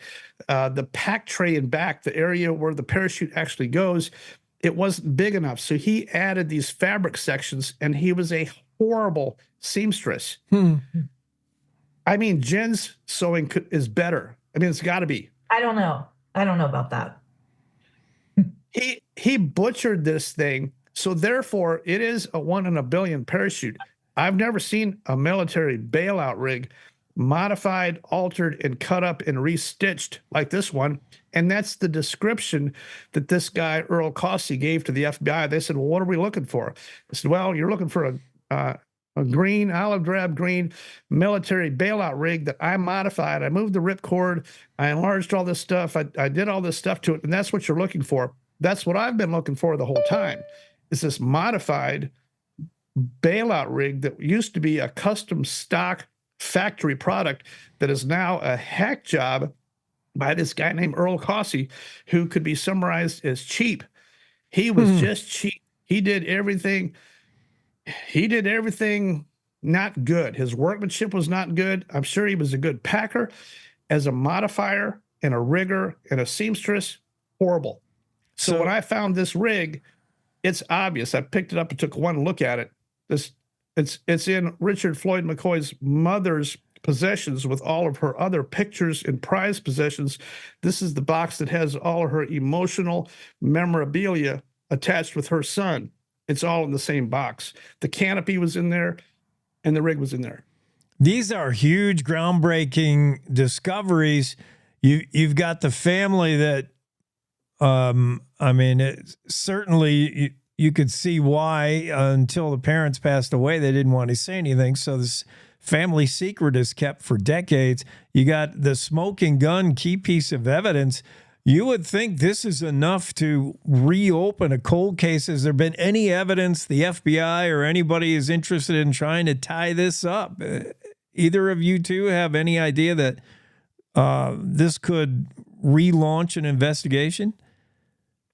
Well, they're already investigating. They've got the parachute, and they also have the logbook. One thing that we haven't discussed is that because Richard Floyd McCoy was used to military bailouts, he wasn't a recreational skydiver. So he hired a guy, Larry Patterson, to give him lessons. And Dan also found the logbook that lined up that you could see that Larry Patterson had given Richard Floyd McCoy lessons prior to both hijackings. So the FBI also has that. They took Rick Jr.'s DNA. So in theory, the problem is this was all a year ago. So the question is, what the heck's the FBI doing today? I wasn't able to get one word out of them. So I have no idea. When I contacted them pretty aggressively, they told me, they literally referred me to the 2016 press release saying that they are not going to investigate it anymore pending new information. So my question for them was, so is this new information? Is that what you're implying with this? Or are you implying that this is not new information? I got no response. FBI traditionally is very hard to get responses of anything they're working on. So the question is, what is going on? They haven't contacted the family, to my understanding. Is that correct, Dan? Since the pickup of the parachute and the search? There has been some telephone contact, but no information. So the last conversations have to do with the logistics and the possibility of exhuming the body. And now this is third-hand information from me because I have not since talked to the FBI myself recently. But what I understand is that there are these things called markers in DNA. FBI will not close and conclude this case based on anything circumstantial. No matter how many pieces of this puzzle we put together and lay out and show it to them and say, look, this is the modified rig. This is what you yourself said you were looking for. Here's where it was located. Here's what he did. Here's all these other circumstantial evidences. The FBI is going to only act and conclude this on the basis of solid 100% DNA positive lock. And so far, they have a majority of the DNA markers that line up, but that's between Richard Floyd McCoy's son, Rick, and the necktie that was left on board the airplane. So I believe there's either 26 or 28 markers in DNA that have to align, kind of like Swiss cheese. Right now, they've got a good amount of them, but not enough. There's a DNA difference between his DNA and his father's DNA. And apparently that's why they have asked to exhume the body so that they can get actual DNA and finish out these last remaining markers. I believe is probably going to be their last step. They're not going to conclude it without a positive DNA lock. We're talking with Jen Coker. This story is a two-part series in the Cowboy State Daily. A story broke by Jen Coker. And Dan, I'm excited to go back and reread this carefully, watch your videos, which I haven't had a chance to do. Dan, I appreciate you continuing to work with Jen and the Cowboy State Daily with the information you had. I mean, you could have sold this story to the highest bidder, presumably. I'm sure People Magazine might be able to outbid Cowboy State Daily or something like that. But Jen, I really appreciate how carefully you had to craft this. Make sure you had everything in a row before you release this. Now this is major news. DB Cooper case potentially could be solved, and we'll see where it leads. But yeah, thank you both. I'm excited. Well, I appreciate that. I'm going to give a big plug for Jen here. I have had numerous media inquiries in the past about talking about this. Both me and the kids have been pretty selective about who we would talk to and what we're going to do about this. I kind of handpicked Jen because I have seen, I've built a little bit of a relationship with her. She's not one of these tabloid types, and she really did a great job on doing the work required to investigate this and become knowledgeable and ask the right questions. I can't tell you how many hours of work Jen has put in on this, but she deserved it. I gave it to her for sure because she deserved it. Yeah. Thanks, Dan. I know these things of Jen because I know her, but yes, when you don't know who you're dealing with as a journalist, that's tough. That building that bond of trust is huge, and that's part of the hard work of journalism. Awesome. Way to cultivate that story, Jen. Way to tell it. And thanks, Dan, for your contributions. Huge. What a story in Cowboy State Daily. Two-part story. Everybody go back and read that. Thank you both for being on. All right. Sounds good. Have a great day. All right. Happy Thanksgiving to you both. That's, wow, what a major story. We're going to get in with Dale Killingbeck. He's got a couple of stories you got to read as well. We'll do that right after this here. A quick break.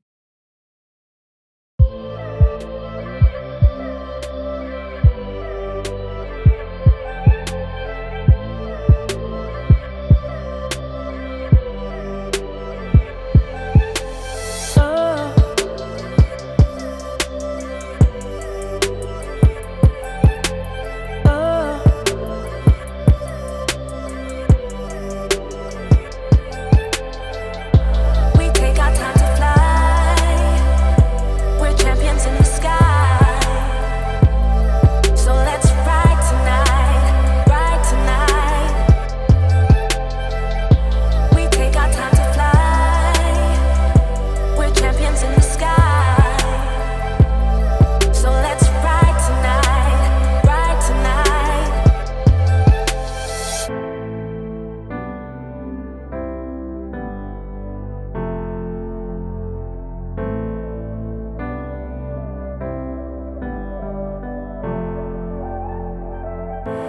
take our time to fly.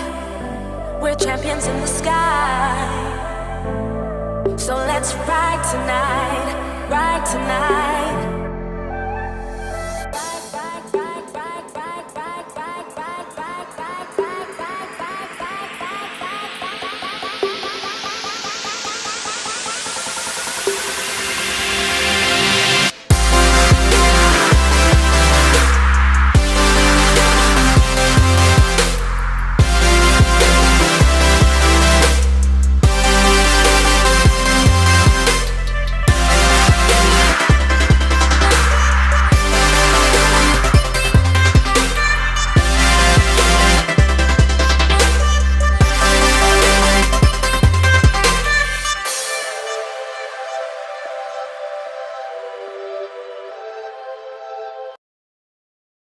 With Jake continues.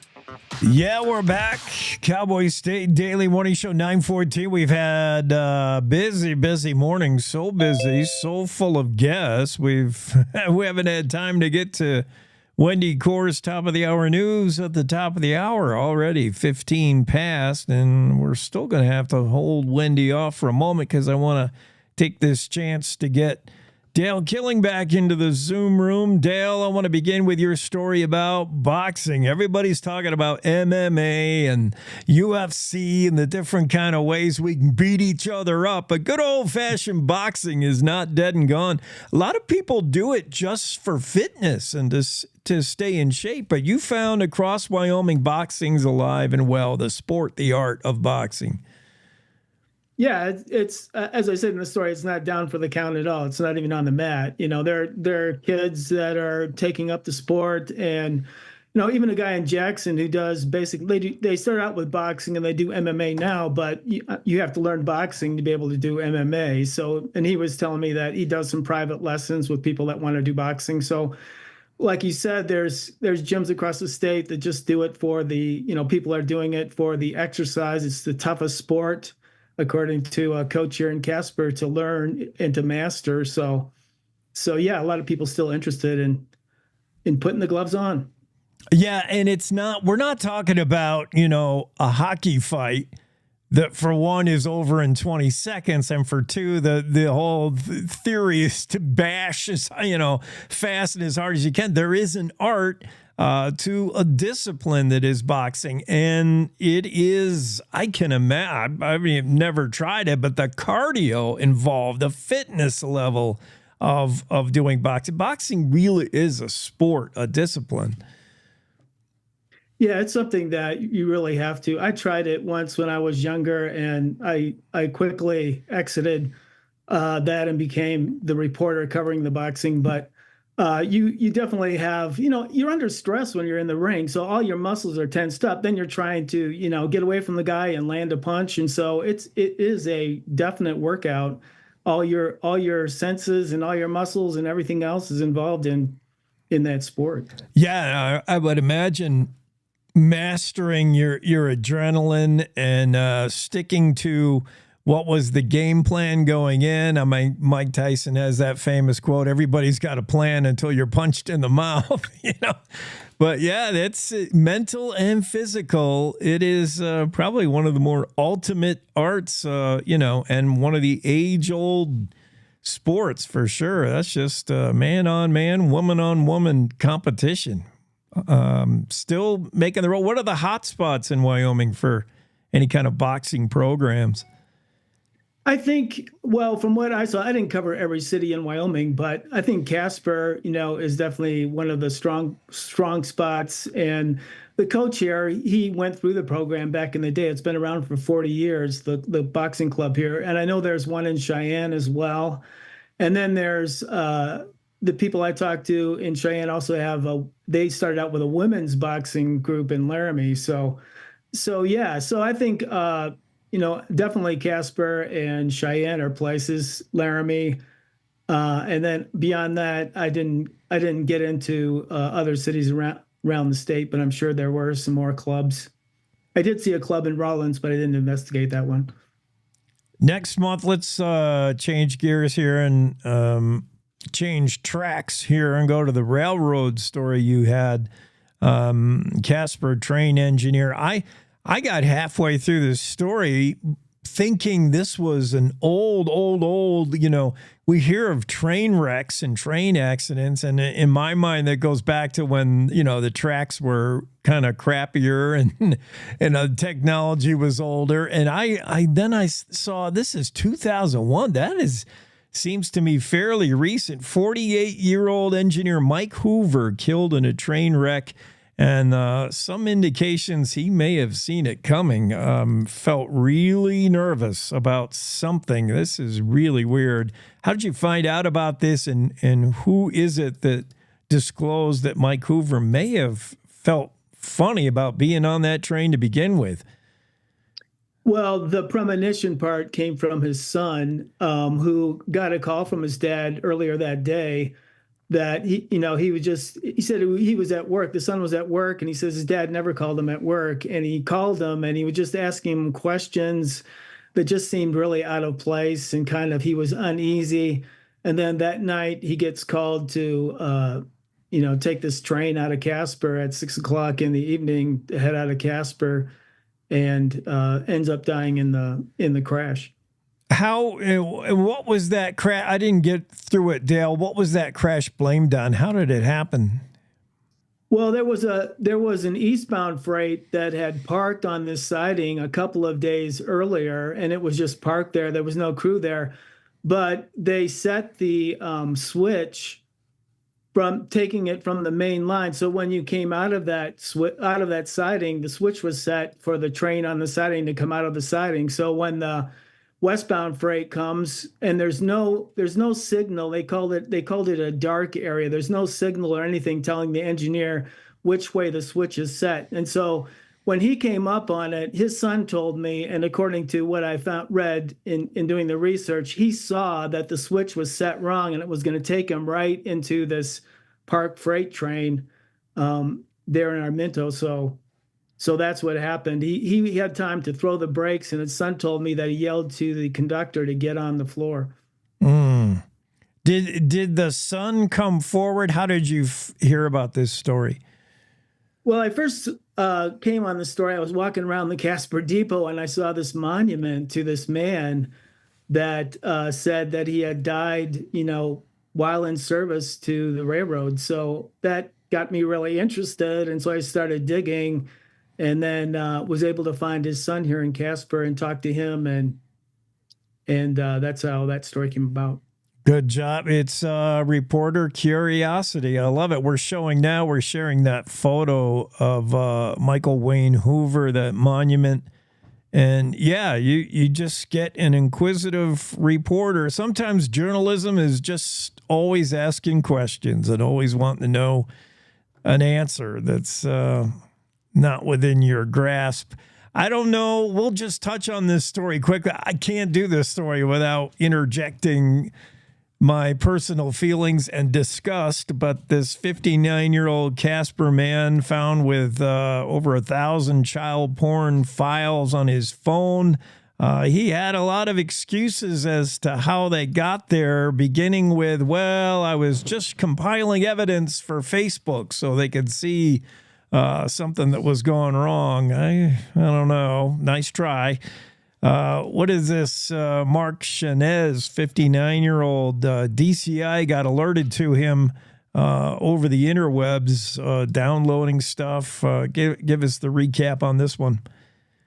Yeah, DCI actually got a tip from the National Center for Child Pornography, and then they started investigating. It was like an 8-month investigation before they actually last week got this guy in custody. But 1,000 files, and he was making excuses. I was saving them to show Facebook. He said he was going to tell the Casper Police Department about it. They found that he had no contact with Casper Police. There was no effort to contact them. So just trying to come up apparently with excuses. Yeah, I think he said he did contact them. The only thing they could find was a a welfare call to 911 a year or two ago, but yeah, they said, nah, that doesn't sound right. He also gave them a bad passcode to open the phone. Then he gave him the right one, and he's facing 6 felonies. And when they did come into the home, they found some drugs as well, so they can throw that one in there. But yeah, what else is that? That's what we had over the weekend for you, Dale. You working on stuff this Thanksgiving week? Yeah, I've got a couple stories I'm working on. One is going to be I'm trying to contact a guy that was a producer for the movie Bonhoeffer. He lives in Pinedale, so I'm going to try and make that happen this week. And I've got a couple stories that have been in the hopper. One on pastor from Jackson back in the day that ran across Mongolia, and what's cool about that story is that he just got access to the footage. The footage from that was locked up in legal limbo. There was a film crew that shot him running across Mongolia, but he just recently got access to that footage. So that story might come out at some point in the documentary. That must be Brian Hunter. Brian Hunter, yes, sir. Yeah, he's a good guy, real good guy. Runs for the Lord through Mongolia. He talked about that a lot. Yeah. That's cool. That's exciting. All right. Where are you going to be Thursday? What are you doing? Turkey thing? I'm actually headed to Michigan starting tomorrow. So I'm going to be working a little bit from the road. So heading back to where I got kids, going home for Thanksgiving, going back to Thanksgiving. On any other Thanksgiving, I'd be in the same state with you. I got my wife's got family back there in Michigan as well, but we're not going to go this year. So you're going to have to represent Wyoming and Michigan. Okay, I will do that for sure. Thank you so much, Dale, for being on. Hey, thanks, Jake. Appreciate it. Yeah. Dale Killingback, a couple of stories, 3 stories you got to read in the Cowboy State Daily. Very interesting stuff over the weekend. Let's get to Wendy Core's news before we forget. Wendy, do your thing. It's time to take a look at what's happening around Wyoming for Monday, November 25th. I'm Wendy Core, bringing you headlines from the Cowboy State Daily newsroom, brought to you by the Cowboy State Daily Morning Show with Jake. From 6 a.m. to 10 a.m. Monday through Friday, Cowboy State Daily's Jake Nichols takes you deeper into the stories that matter and keeps up with the news, weather, and sports in your part of Wyoming. Just tune in to cowboystatedaily.com and join the conversation. On November 24th, 1971, a passenger who checked in as Dan Cooper parachuted out of a Northwest flight somewhere between Portland, Oregon and Seattle with $200,000 in ransom he'd received in exchange for sparing the lives of the passengers and crew. Now, Cowboy State Daily's Jen Coker reports that new evidence has been unveiled in the only unsolved hijacking in the nation's history, which may crack the 53-year-old case, one that points to a man named Richard McCoy, who pulled off a near copycat hijacking over Utah 5 months after D.B. Cooper jumped out of the plane. Dan Greiner, who is a YouTuber and pilot, found this parachute, which is a modified military parachute. He found it in the outbuilding on the McCoy property in North Carolina. This parachute, in Dan's words, is 1 in a billion, and he feels it is the missing link that will finally connect Richard McCoy, who has long been a suspect by the FBI. Richard McCoy's daughter actually lives in southwestern Wyoming. She, for a while now, has believed that Richard McCoy, her father, is actually D.B. Cooper. Unearthing and revealing the new evidence has become a mission for the McCoy children to root out the deep family secrets that have shrouded them their entire lives. Well, newcomers moving into politically red states such as Wyoming, Montana, and Idaho are more likely to be Republicans, according to voter and state migration data. Many of them are moving out of blue states like Washington, Colorado, and California, motivated by a desire to live in a place where a majority of voters are Republicans. Cowboy State Daily's David Madison spoke to a GOP official in Billings who said the migration may have helped Republicans retake the U.S. Senate this election. There's a data data firm called L2, which is used by political consultants to pinpoint target voters. And it has a really fun feature in that you can track where newcomers to Wyoming and Montana came from based on prior voting registration records. L2 allowed Cowboy State Daily to do its own research using these databases. And it was both interesting and a little creepy that they have it down to your address and your cell phone number. You want to know why you got so many calls during the political season? It's because of these databases that have us all on a list. In Wyoming, many of the new Republican votes migrated in from Colorado. Others primarily came from California, Washington, Texas, Oregon, Utah, and Montana. The leadership positions for the 68th Wyoming legislature have been decided. State Senator Bo Beitman of Ranchester and Representative Chip Nyman of Hewlett were named the top leaders in the legislature as a result of Republican caucus elections held Saturday. Politics reporter Leo Wolfson pointed out that although the farther right wing of the Republican Party have been named to the most critical leadership positions in the House, in the Senate there was recognition of the more moderate wing. All three main leaders of the House leadership are members of the Freedom Caucus. It's the first Freedom Caucus takeover of a state house in the country. In the Senate, Bo Beitman is definitely more of the Freedom Caucus wing of the Republican Party, but then you have Tara Nethercott, who's definitely more of the moderate wing. Senator Tara Nethercott of Cheyenne was elected majority floor leader in the Senate, and Senator Tim Salazar of Riverton was elected as Senate Vice President. In the House, Representative Scott Heiner of Green River was elected majority floor leader, and Representative Jeremy Haraldson of Wheatland earned enough votes for Speaker pro tempore. More than 7 years ago, Australian Lucy Barnard was in Argentina recovering from a knee injury and reading about George Megan, the first man to walk the length of the earth. She thought she could do it too, so she did, beginning in 2017. She told Cowboy State Daily's Jackie Dorothy that the journey will ultimately cover more than 18,640 miles from the bottom of South America to the top of North America. And if she finishes, Barnard will be the first woman to complete this trek. So she is walking from the tip of Argentina, and her goal is to the top of Alaska. And she hasn't walked this continuous, but her trek has been continuous. So every time she stops and goes back home to Australia, she marks where she stops. She starts her path right where she left off. And she has a beacon that keeps track of where she is at all times. Now, this beacon is not just for us to be able to track her, which you can in live time. It's also a safety feature because she is just walking by herself and her dog most of the time. Barnard will leave the trail next month to return home to Brisbane, Australia, and renew her visa. When she resumes the trek, Barnard will turn on her beacon and then continue north. And now let's take a look at today's weather with Cowboy State Daily meteorologist Don Day. Well, the front that came through yesterday bringing snow showers to many parts of Wyoming, and certainly what you probably noticed the most, much colder temperatures. Well, those colder temperatures will be with us today. Now, today, if you have travel plans, there won't be a lot going on today. However, by late tonight and the Tuesday morning, we're going to see another storm system move off the west coast, and we're going to start to see snow developing in western Wyoming during the day Tuesday, and that will spread into Idaho, Utah, western Colorado as well. And then overnight Tuesday into Wednesday, Wyoming's western, some areas of the central, northern, and southwest parts of the state will see some developing snowfall, and that will spread east during the day Wednesday. We'll have more on that system and an update for travelers tomorrow. You can get Don's full forecast on the Cowboy State Daily website. I'll be back in just 15 seconds with more news. Open enrollment is here. Discover a range of low-cost plans from Blue Cross Blue Shield of Wyoming. Shop now to find the best option for you. Online, in town, in touch. We're right around the corner. Blue Cross Blue Shield of Wyoming. What's your plan?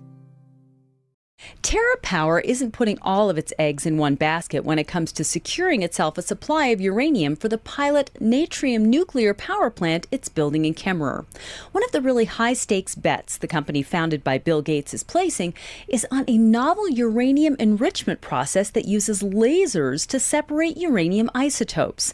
That's according to Cowboy State Daily's Renee Jean. The typical way that you separate uranium for decades now has been by using a centrifuge. But there are other ways to separate, and lasers have been used in the past, just not to commercial scale. You're basically tuning in on the isotope that you want with the wavelength of your laser beam. TerraPower hasn't put all its eggs in one basket. They've got contracts and memorandums of understanding with other companies too. ASP Isotopes believes that their laser enriched process is going to be cheaper. A representative from ASP Isotopes told Gene they're taking an old technology in new directions to achieve better commercial scale results for enriched uranium production.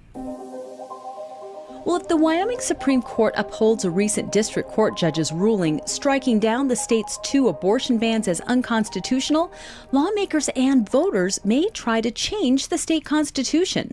But 30 years ago, a group of pro-life activists also rallied a petition to put a proposed abortion ban on the state's general election ballot, which failed dramatically. Cowboy State Daily's Claire McFarland reports that the effort in 1994 involved a unique coalition of Christians, Democrats, and lawyers. The effort failed, but not without shaking up the state's political sphere. I think the lesson is that even though we have no idea how Wyoming would vote if this were put on the ballot again, where everyone stood in this struggle, where they planted themselves, defined to some extent the later parts of their careers. Going forward, it's not clear what next year's supermajority Republican Wyoming legislature will do. Lawmakers can wait to see how the appeal ends, or they can try to pass narrower abortion restrictions. The other option would be to advance a ballot measure to appear before the voters in the 2026 general election. More than 500 workers in southern Montana recently lost their jobs in the largest mine layoff in that state's history. Cowboy State Daily's David Madison spoke to one worker who thought his job with Sibanye Stillwater Mining Company was one that would last his entire career.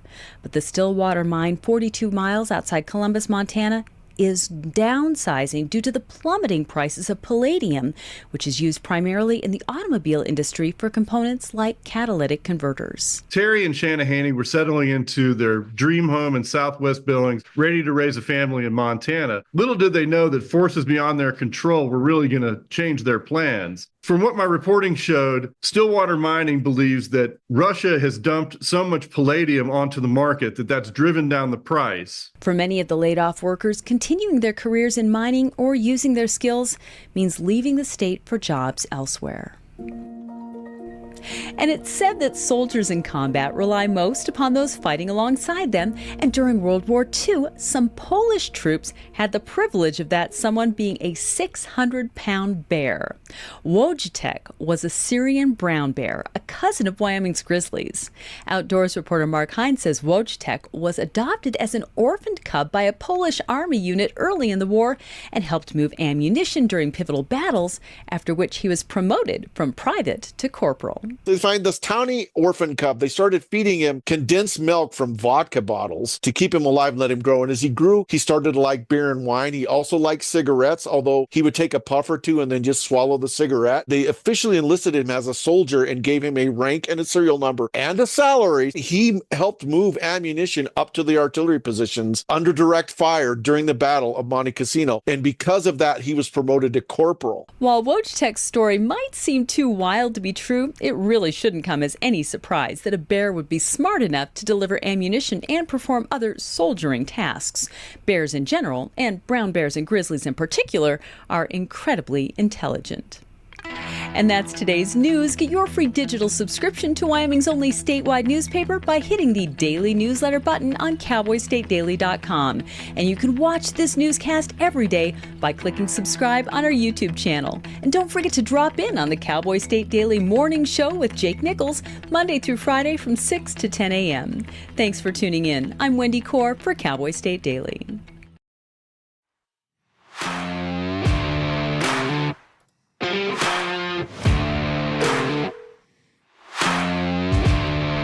Cowboy State Daily Morning Show continues. And we'll get Sally Ann Shermer on the phone. Sally Ann, what's happening? Hi, it's cold. That's what's happening. I know. It's a little bit chilly today. Well, you know, last week of November, I guess it's about time. It is about time, but it seems like it came in an awful hurry. It's very cold here. Mm-hmm. I hear you. Hey, I'm proud of our guys. Wow. I am too. I was not expecting the performance that they gave, and I was really. It left me feeling really good and much differently than I've felt all season. So there's definitely a plus there, I think. Isn't that funny? We can both feel a lot better after what is. You're going to look at it later when we all forget the ins and outs of the season. We look at a team that's 2-8. When we look back years from now, we're going to be like, what could we possibly have found positive out of that season? What could we have found positive in yet another loss? But I did feel really good about a 17-13 loss. Genty did his thing. He ripped off that 61-yarder of the house, and I was ready to turn the TV off. I'm like, oh, here we go.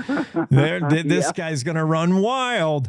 But they, in the pregame, a couple of, I think just to make CBS Sports, just to make it sound more competitive, said, you never know down in Laradice what might happen between these two teams. And sure enough, boy, by the time the game started, we had Evan Svoboda playing tight end. By the time it ended, he was back at quarterback, and Genty was hurt for a little bit. Everything happened, but in the end, hey, that was the old Cowboys riding for the brand, getting up for a game where no one gave them a chance. It was, and the first half with Caden Anderson slinging it around, you just wonder what might have been had he been able to finish the game. But the defense, that's the key, is that the defense held them to 17 points and held Genty to 169 yards. As you say, 61 of which came on one play. So the defense, I think, is what I was the most proud of, not only in holding Genty, but in just in general, the way they played the game. And again, you just wonder what switch clicked finally and, in game number 11 and what may have been. But you can't think about what may have been. You just need to think about, the future. And if we believe Coach Savell, I mean, he's said things before, but he had one really, really meaningful quote, which I'm going to mess up because I don't remember it exactly, but he said something about, this is never going to happen again. And this is the start of something, he intimated that this was the start of a new thing. And if it is, then that's awesome. And, we've talked at length about what changes we might see, subtle changes. They're not going to be wholesale giant changes. That's not the way Wyoming has ever really worked, and it's not going to be the way they work this year. But subtle changes, some differences in recruiting perhaps. I think that he's really going to go to the portal because I think he needs to go to the portal, and I think he knows that too. Get some guys that are a little bit more seasoned maybe to come in and help us out. So I think that there's a lot to look forward to now. And literally one game changed the whole attitude of not just me, I don't think, but I think the whole state. Everybody was, very few people were of the mindset that they have been all year long, even on social. They were just much more positive than they have been. Yeah, I was kind of down, and that game gave me new hope. The quote you're looking for, Coach Jay Salvell said, I hate it for our fans. Our fans did tremendous tonight. They've done tremendous all year. This is the last damn time that we're going to be in this type of situation. That much I can promise you, Coach said. Yeah, that. Yep. Yeah, that's yeah, I'll never get tired of seeing Anderson to Sargent. Man, those two hook up on some play. Yeah. That was exciting, huh? Oh my God. Doggy.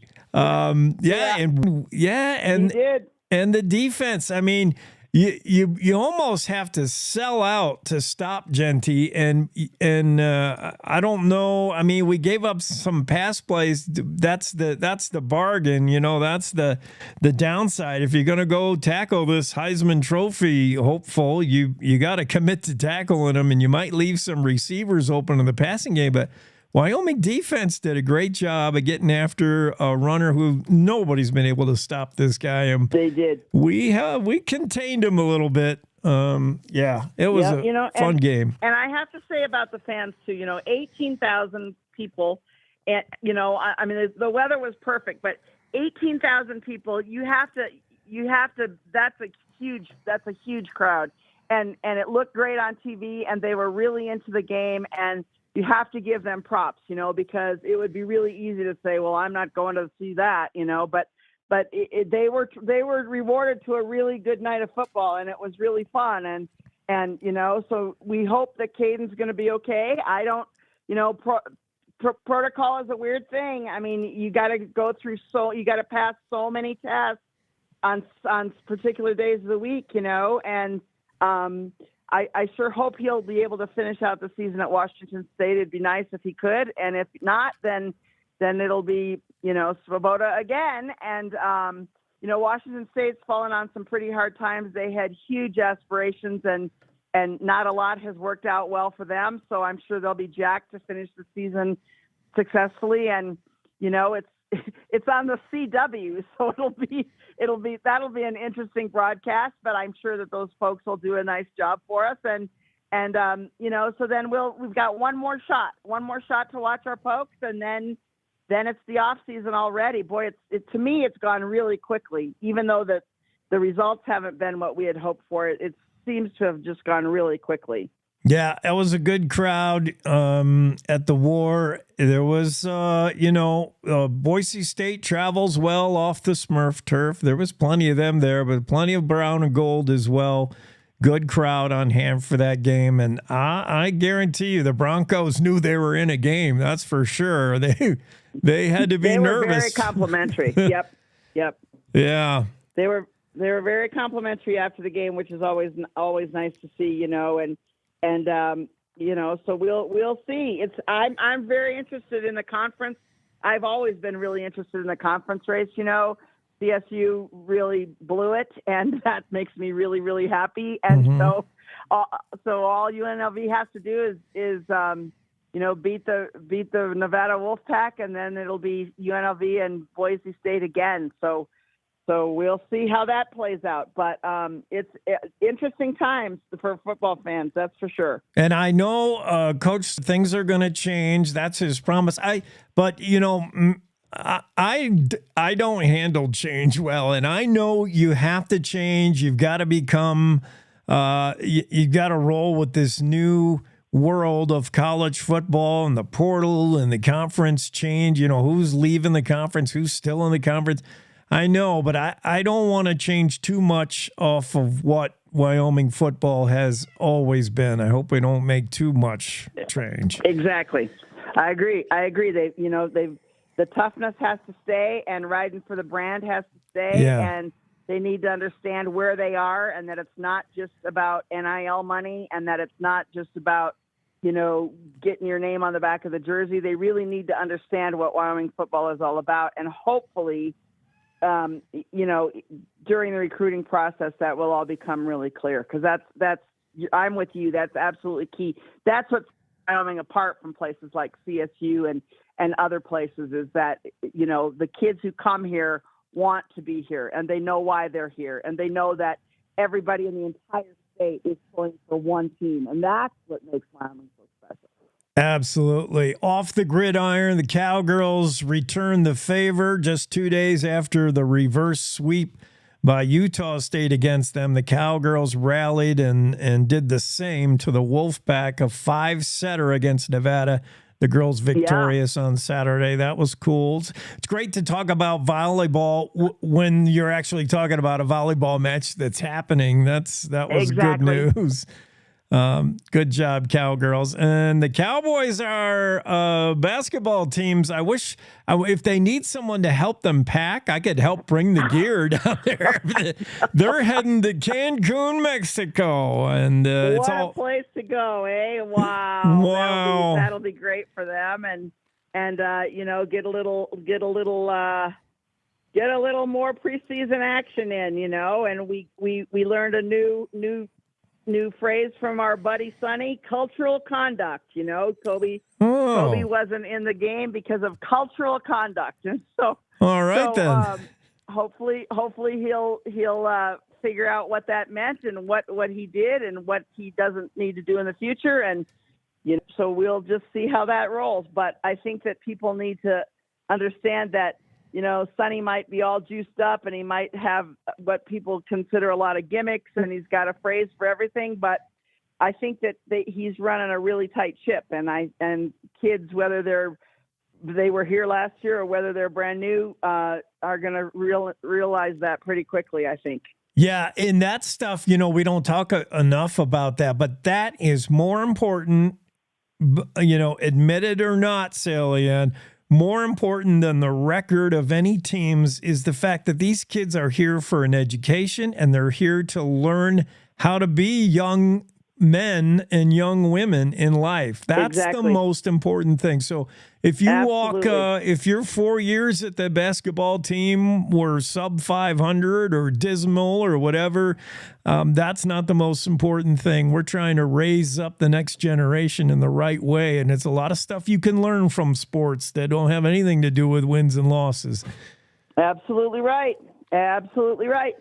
That's absolutely right. And so, when he says cultural conduct, people kind of raise their eyebrows, but it is what it is. And, in the olden days, it might have been called, who knows what. Maybe he didn't go to class. Maybe he mouthed off at practice. Maybe he wasn't a good teammate. Maybe, who knows? Who knows? But Sonny's got a phrase for that as well. And so now we've all learned the phrase cultural conduct. So, yeah. There you go. But and I hope they have a great time in Mexico. If you're going to put on the uniform, you're going to do it the cowboy way. That's for sure, whatever you want to call it. All right, Sally Ann, fantastic. Let's talk Friday and scheme up how we're going to get one last dub out of the season. What do you think? I think that's a great plan, and I just want to wish everybody a happy Thanksgiving, and I hope everybody has a lovely week and eat too much, and that's the way it goes, and get those Christmas trees up Friday, and we'll talk Friday morning, okay? Sounds good. Happy Thanksgiving to you. Thanks. Same to you, buddy. Bye-bye. All right, Sally Ann Shermer joining us every Monday and Friday at 8:30, except for when we blow right through her spot. Yeah, we had a lot going on this morning. Sorry, Sally Ann. But, yeah, good, really good Cowboy football game, as good as you can feel about a loss. We definitely gave a scare into Boise State. That's not good enough in some years when we have a good Cowboy football team. But this year, a 2-8 team, and how we showed up last weekend against the Broncos, that was impressive, and that felt really good. We might have one last couple of stories to check in with that happened over the weekend that we'll recap right after this quick break. You're enjoying the Cowboy State Daily.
CowboyStateDaily.com.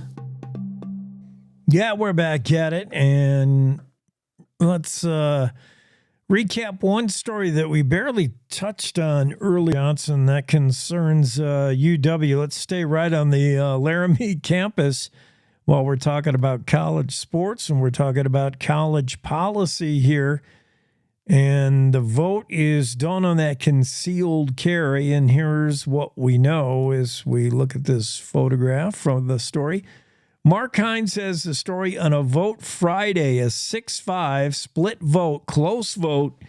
University of Wyoming Board of Trustees rejected a proposal to allow people to carry concealed handguns into most campus facilities. Here's how they voted. Trustees Brad Bonner, David Fall, Carol Linton, Macy Moore, and Laura Schmid-Pizzato, and Michelle Sullivan. Is that all 6? Yeah.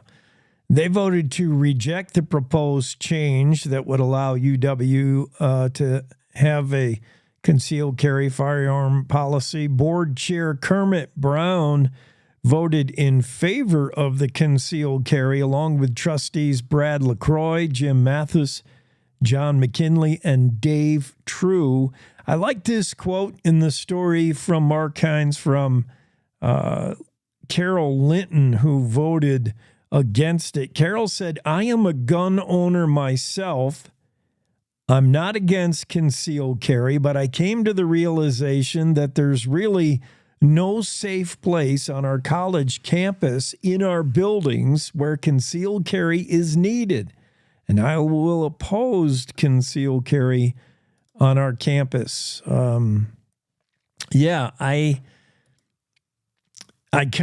Not knowing the campus and not really having a dog in the fight or knowing anything about anything, I've just, from my 30,000-foot view here, I would agree with her statement for the most part. I'm a gun owner. We're gun owners. That doesn't appear to be the issue. And I know the NRA stance is typically one small erosion, death by cuts. Once you don't allow firearms here, once you don't allow, once there's a ban on certain firearms, and it's death by 1,000 cuts, and pretty soon the government has everybody's guns. I don't know about that. I can presume. I remember college barely, and what I remembered of it is I don't need to be carrying a firearm in most places at the college campus. I just don't see it as necessary. But the whole vote may not matter. As we talked about earlier this morning, the Wyoming legislature may make the decision for the college in getting rid of gun-free zones. We'll have to see how that session goes, but it'll be interesting to see. Mark Hines has the story, though. UW trustees voted Friday 6-5 to not allow concealed carry for most of the campus. Running way late on this day in history because we've been so busy today. On this day, November 25th, 1867, this is one of the more earth-shattering revelations that we have learned today. On this day, this must have been a quiet news day in Wyoming. This day, 1867, 53 cans of cranberry were reported stored at Fort Bridger. Not reported stolen, not 52 cans, 53 cans of cranberries were reported stored at Fort Bridger, just so you know. This day in 1876, a real, if you're a historian, this is a real black eye in, the whole Indian War conflict. This was not a great time. 1876, this day, the Dull Knife Battle took place. Colonel Ranald Mackenzie, accompanied by a large contingent of Pawnees, surprised a Bighorn Mountain camp of Cheyenne that were under the leadership of Dull Knife, sometimes regarded as a unwarranted attack. The fact is, the U.S. cavalry just massacred everybody there, including old and the very young. Among the dead, what was unique about the attack was it took place in horrific weather conditions. In fact, the Cheyenne were unprepared, believing nobody would attack in weather like this. It was apparently like just a horrible snow, high winds, a blizzard, below zero temperatures, and the U.S. cavalry just attacked this post, the Dull Knife Battle. Mackenzie, by the way, who figures into the Dull Knife attack, although he tends to be a less remembered popular figure in the Indian War conflicts as an army commander. He was actually one of the more effective and consistently effective leaders dating back to the Civil War. He was the son of a career U.S. Navy officer, had risen to the rank of Commodore. His family was very well connected in the military and politics. We're talking about Ronald Mackenzie, graduated from West Point, 1862, entered the Army immediately thereafter, and he was thrust into the Civil War. During the Civil War, he rose to the rank of Brigadier General, and then was finally, as he commissioned out west for the Indian Wars, he demonstrated tactical and field command brilliance at times, commanding both infantry and cavalry. During this, unfortunately, he began to decline mentally in the 1870s, and it finally manifested itself as early as that campaign that we were just talking about, the Dull Knife Battle. Mackenzie was considered a poor horseman, and he took to the field in terrible conditions with his troops. And it was not long after the Dull Knife Battle that Mackenzie finally was discharged for insanity in 1884. The source of his mental decline is not really well known. He was just 48 years of age when he died. But this day in history, it was the Dull Knife Fight. And on this day in history, in 1889, scarlet fever caused the public school in Rawlins to be closed. All these things happen on this day in history, November 25th. That's going to do it for us on the Monday edition of the Cowboy State Daily Show with Jake. Everybody have a great day. We'll see you again tomorrow at 6. Good morning. This is the Cowboy State Daily Morning Show with Jake. The new way Wyoming wakes up.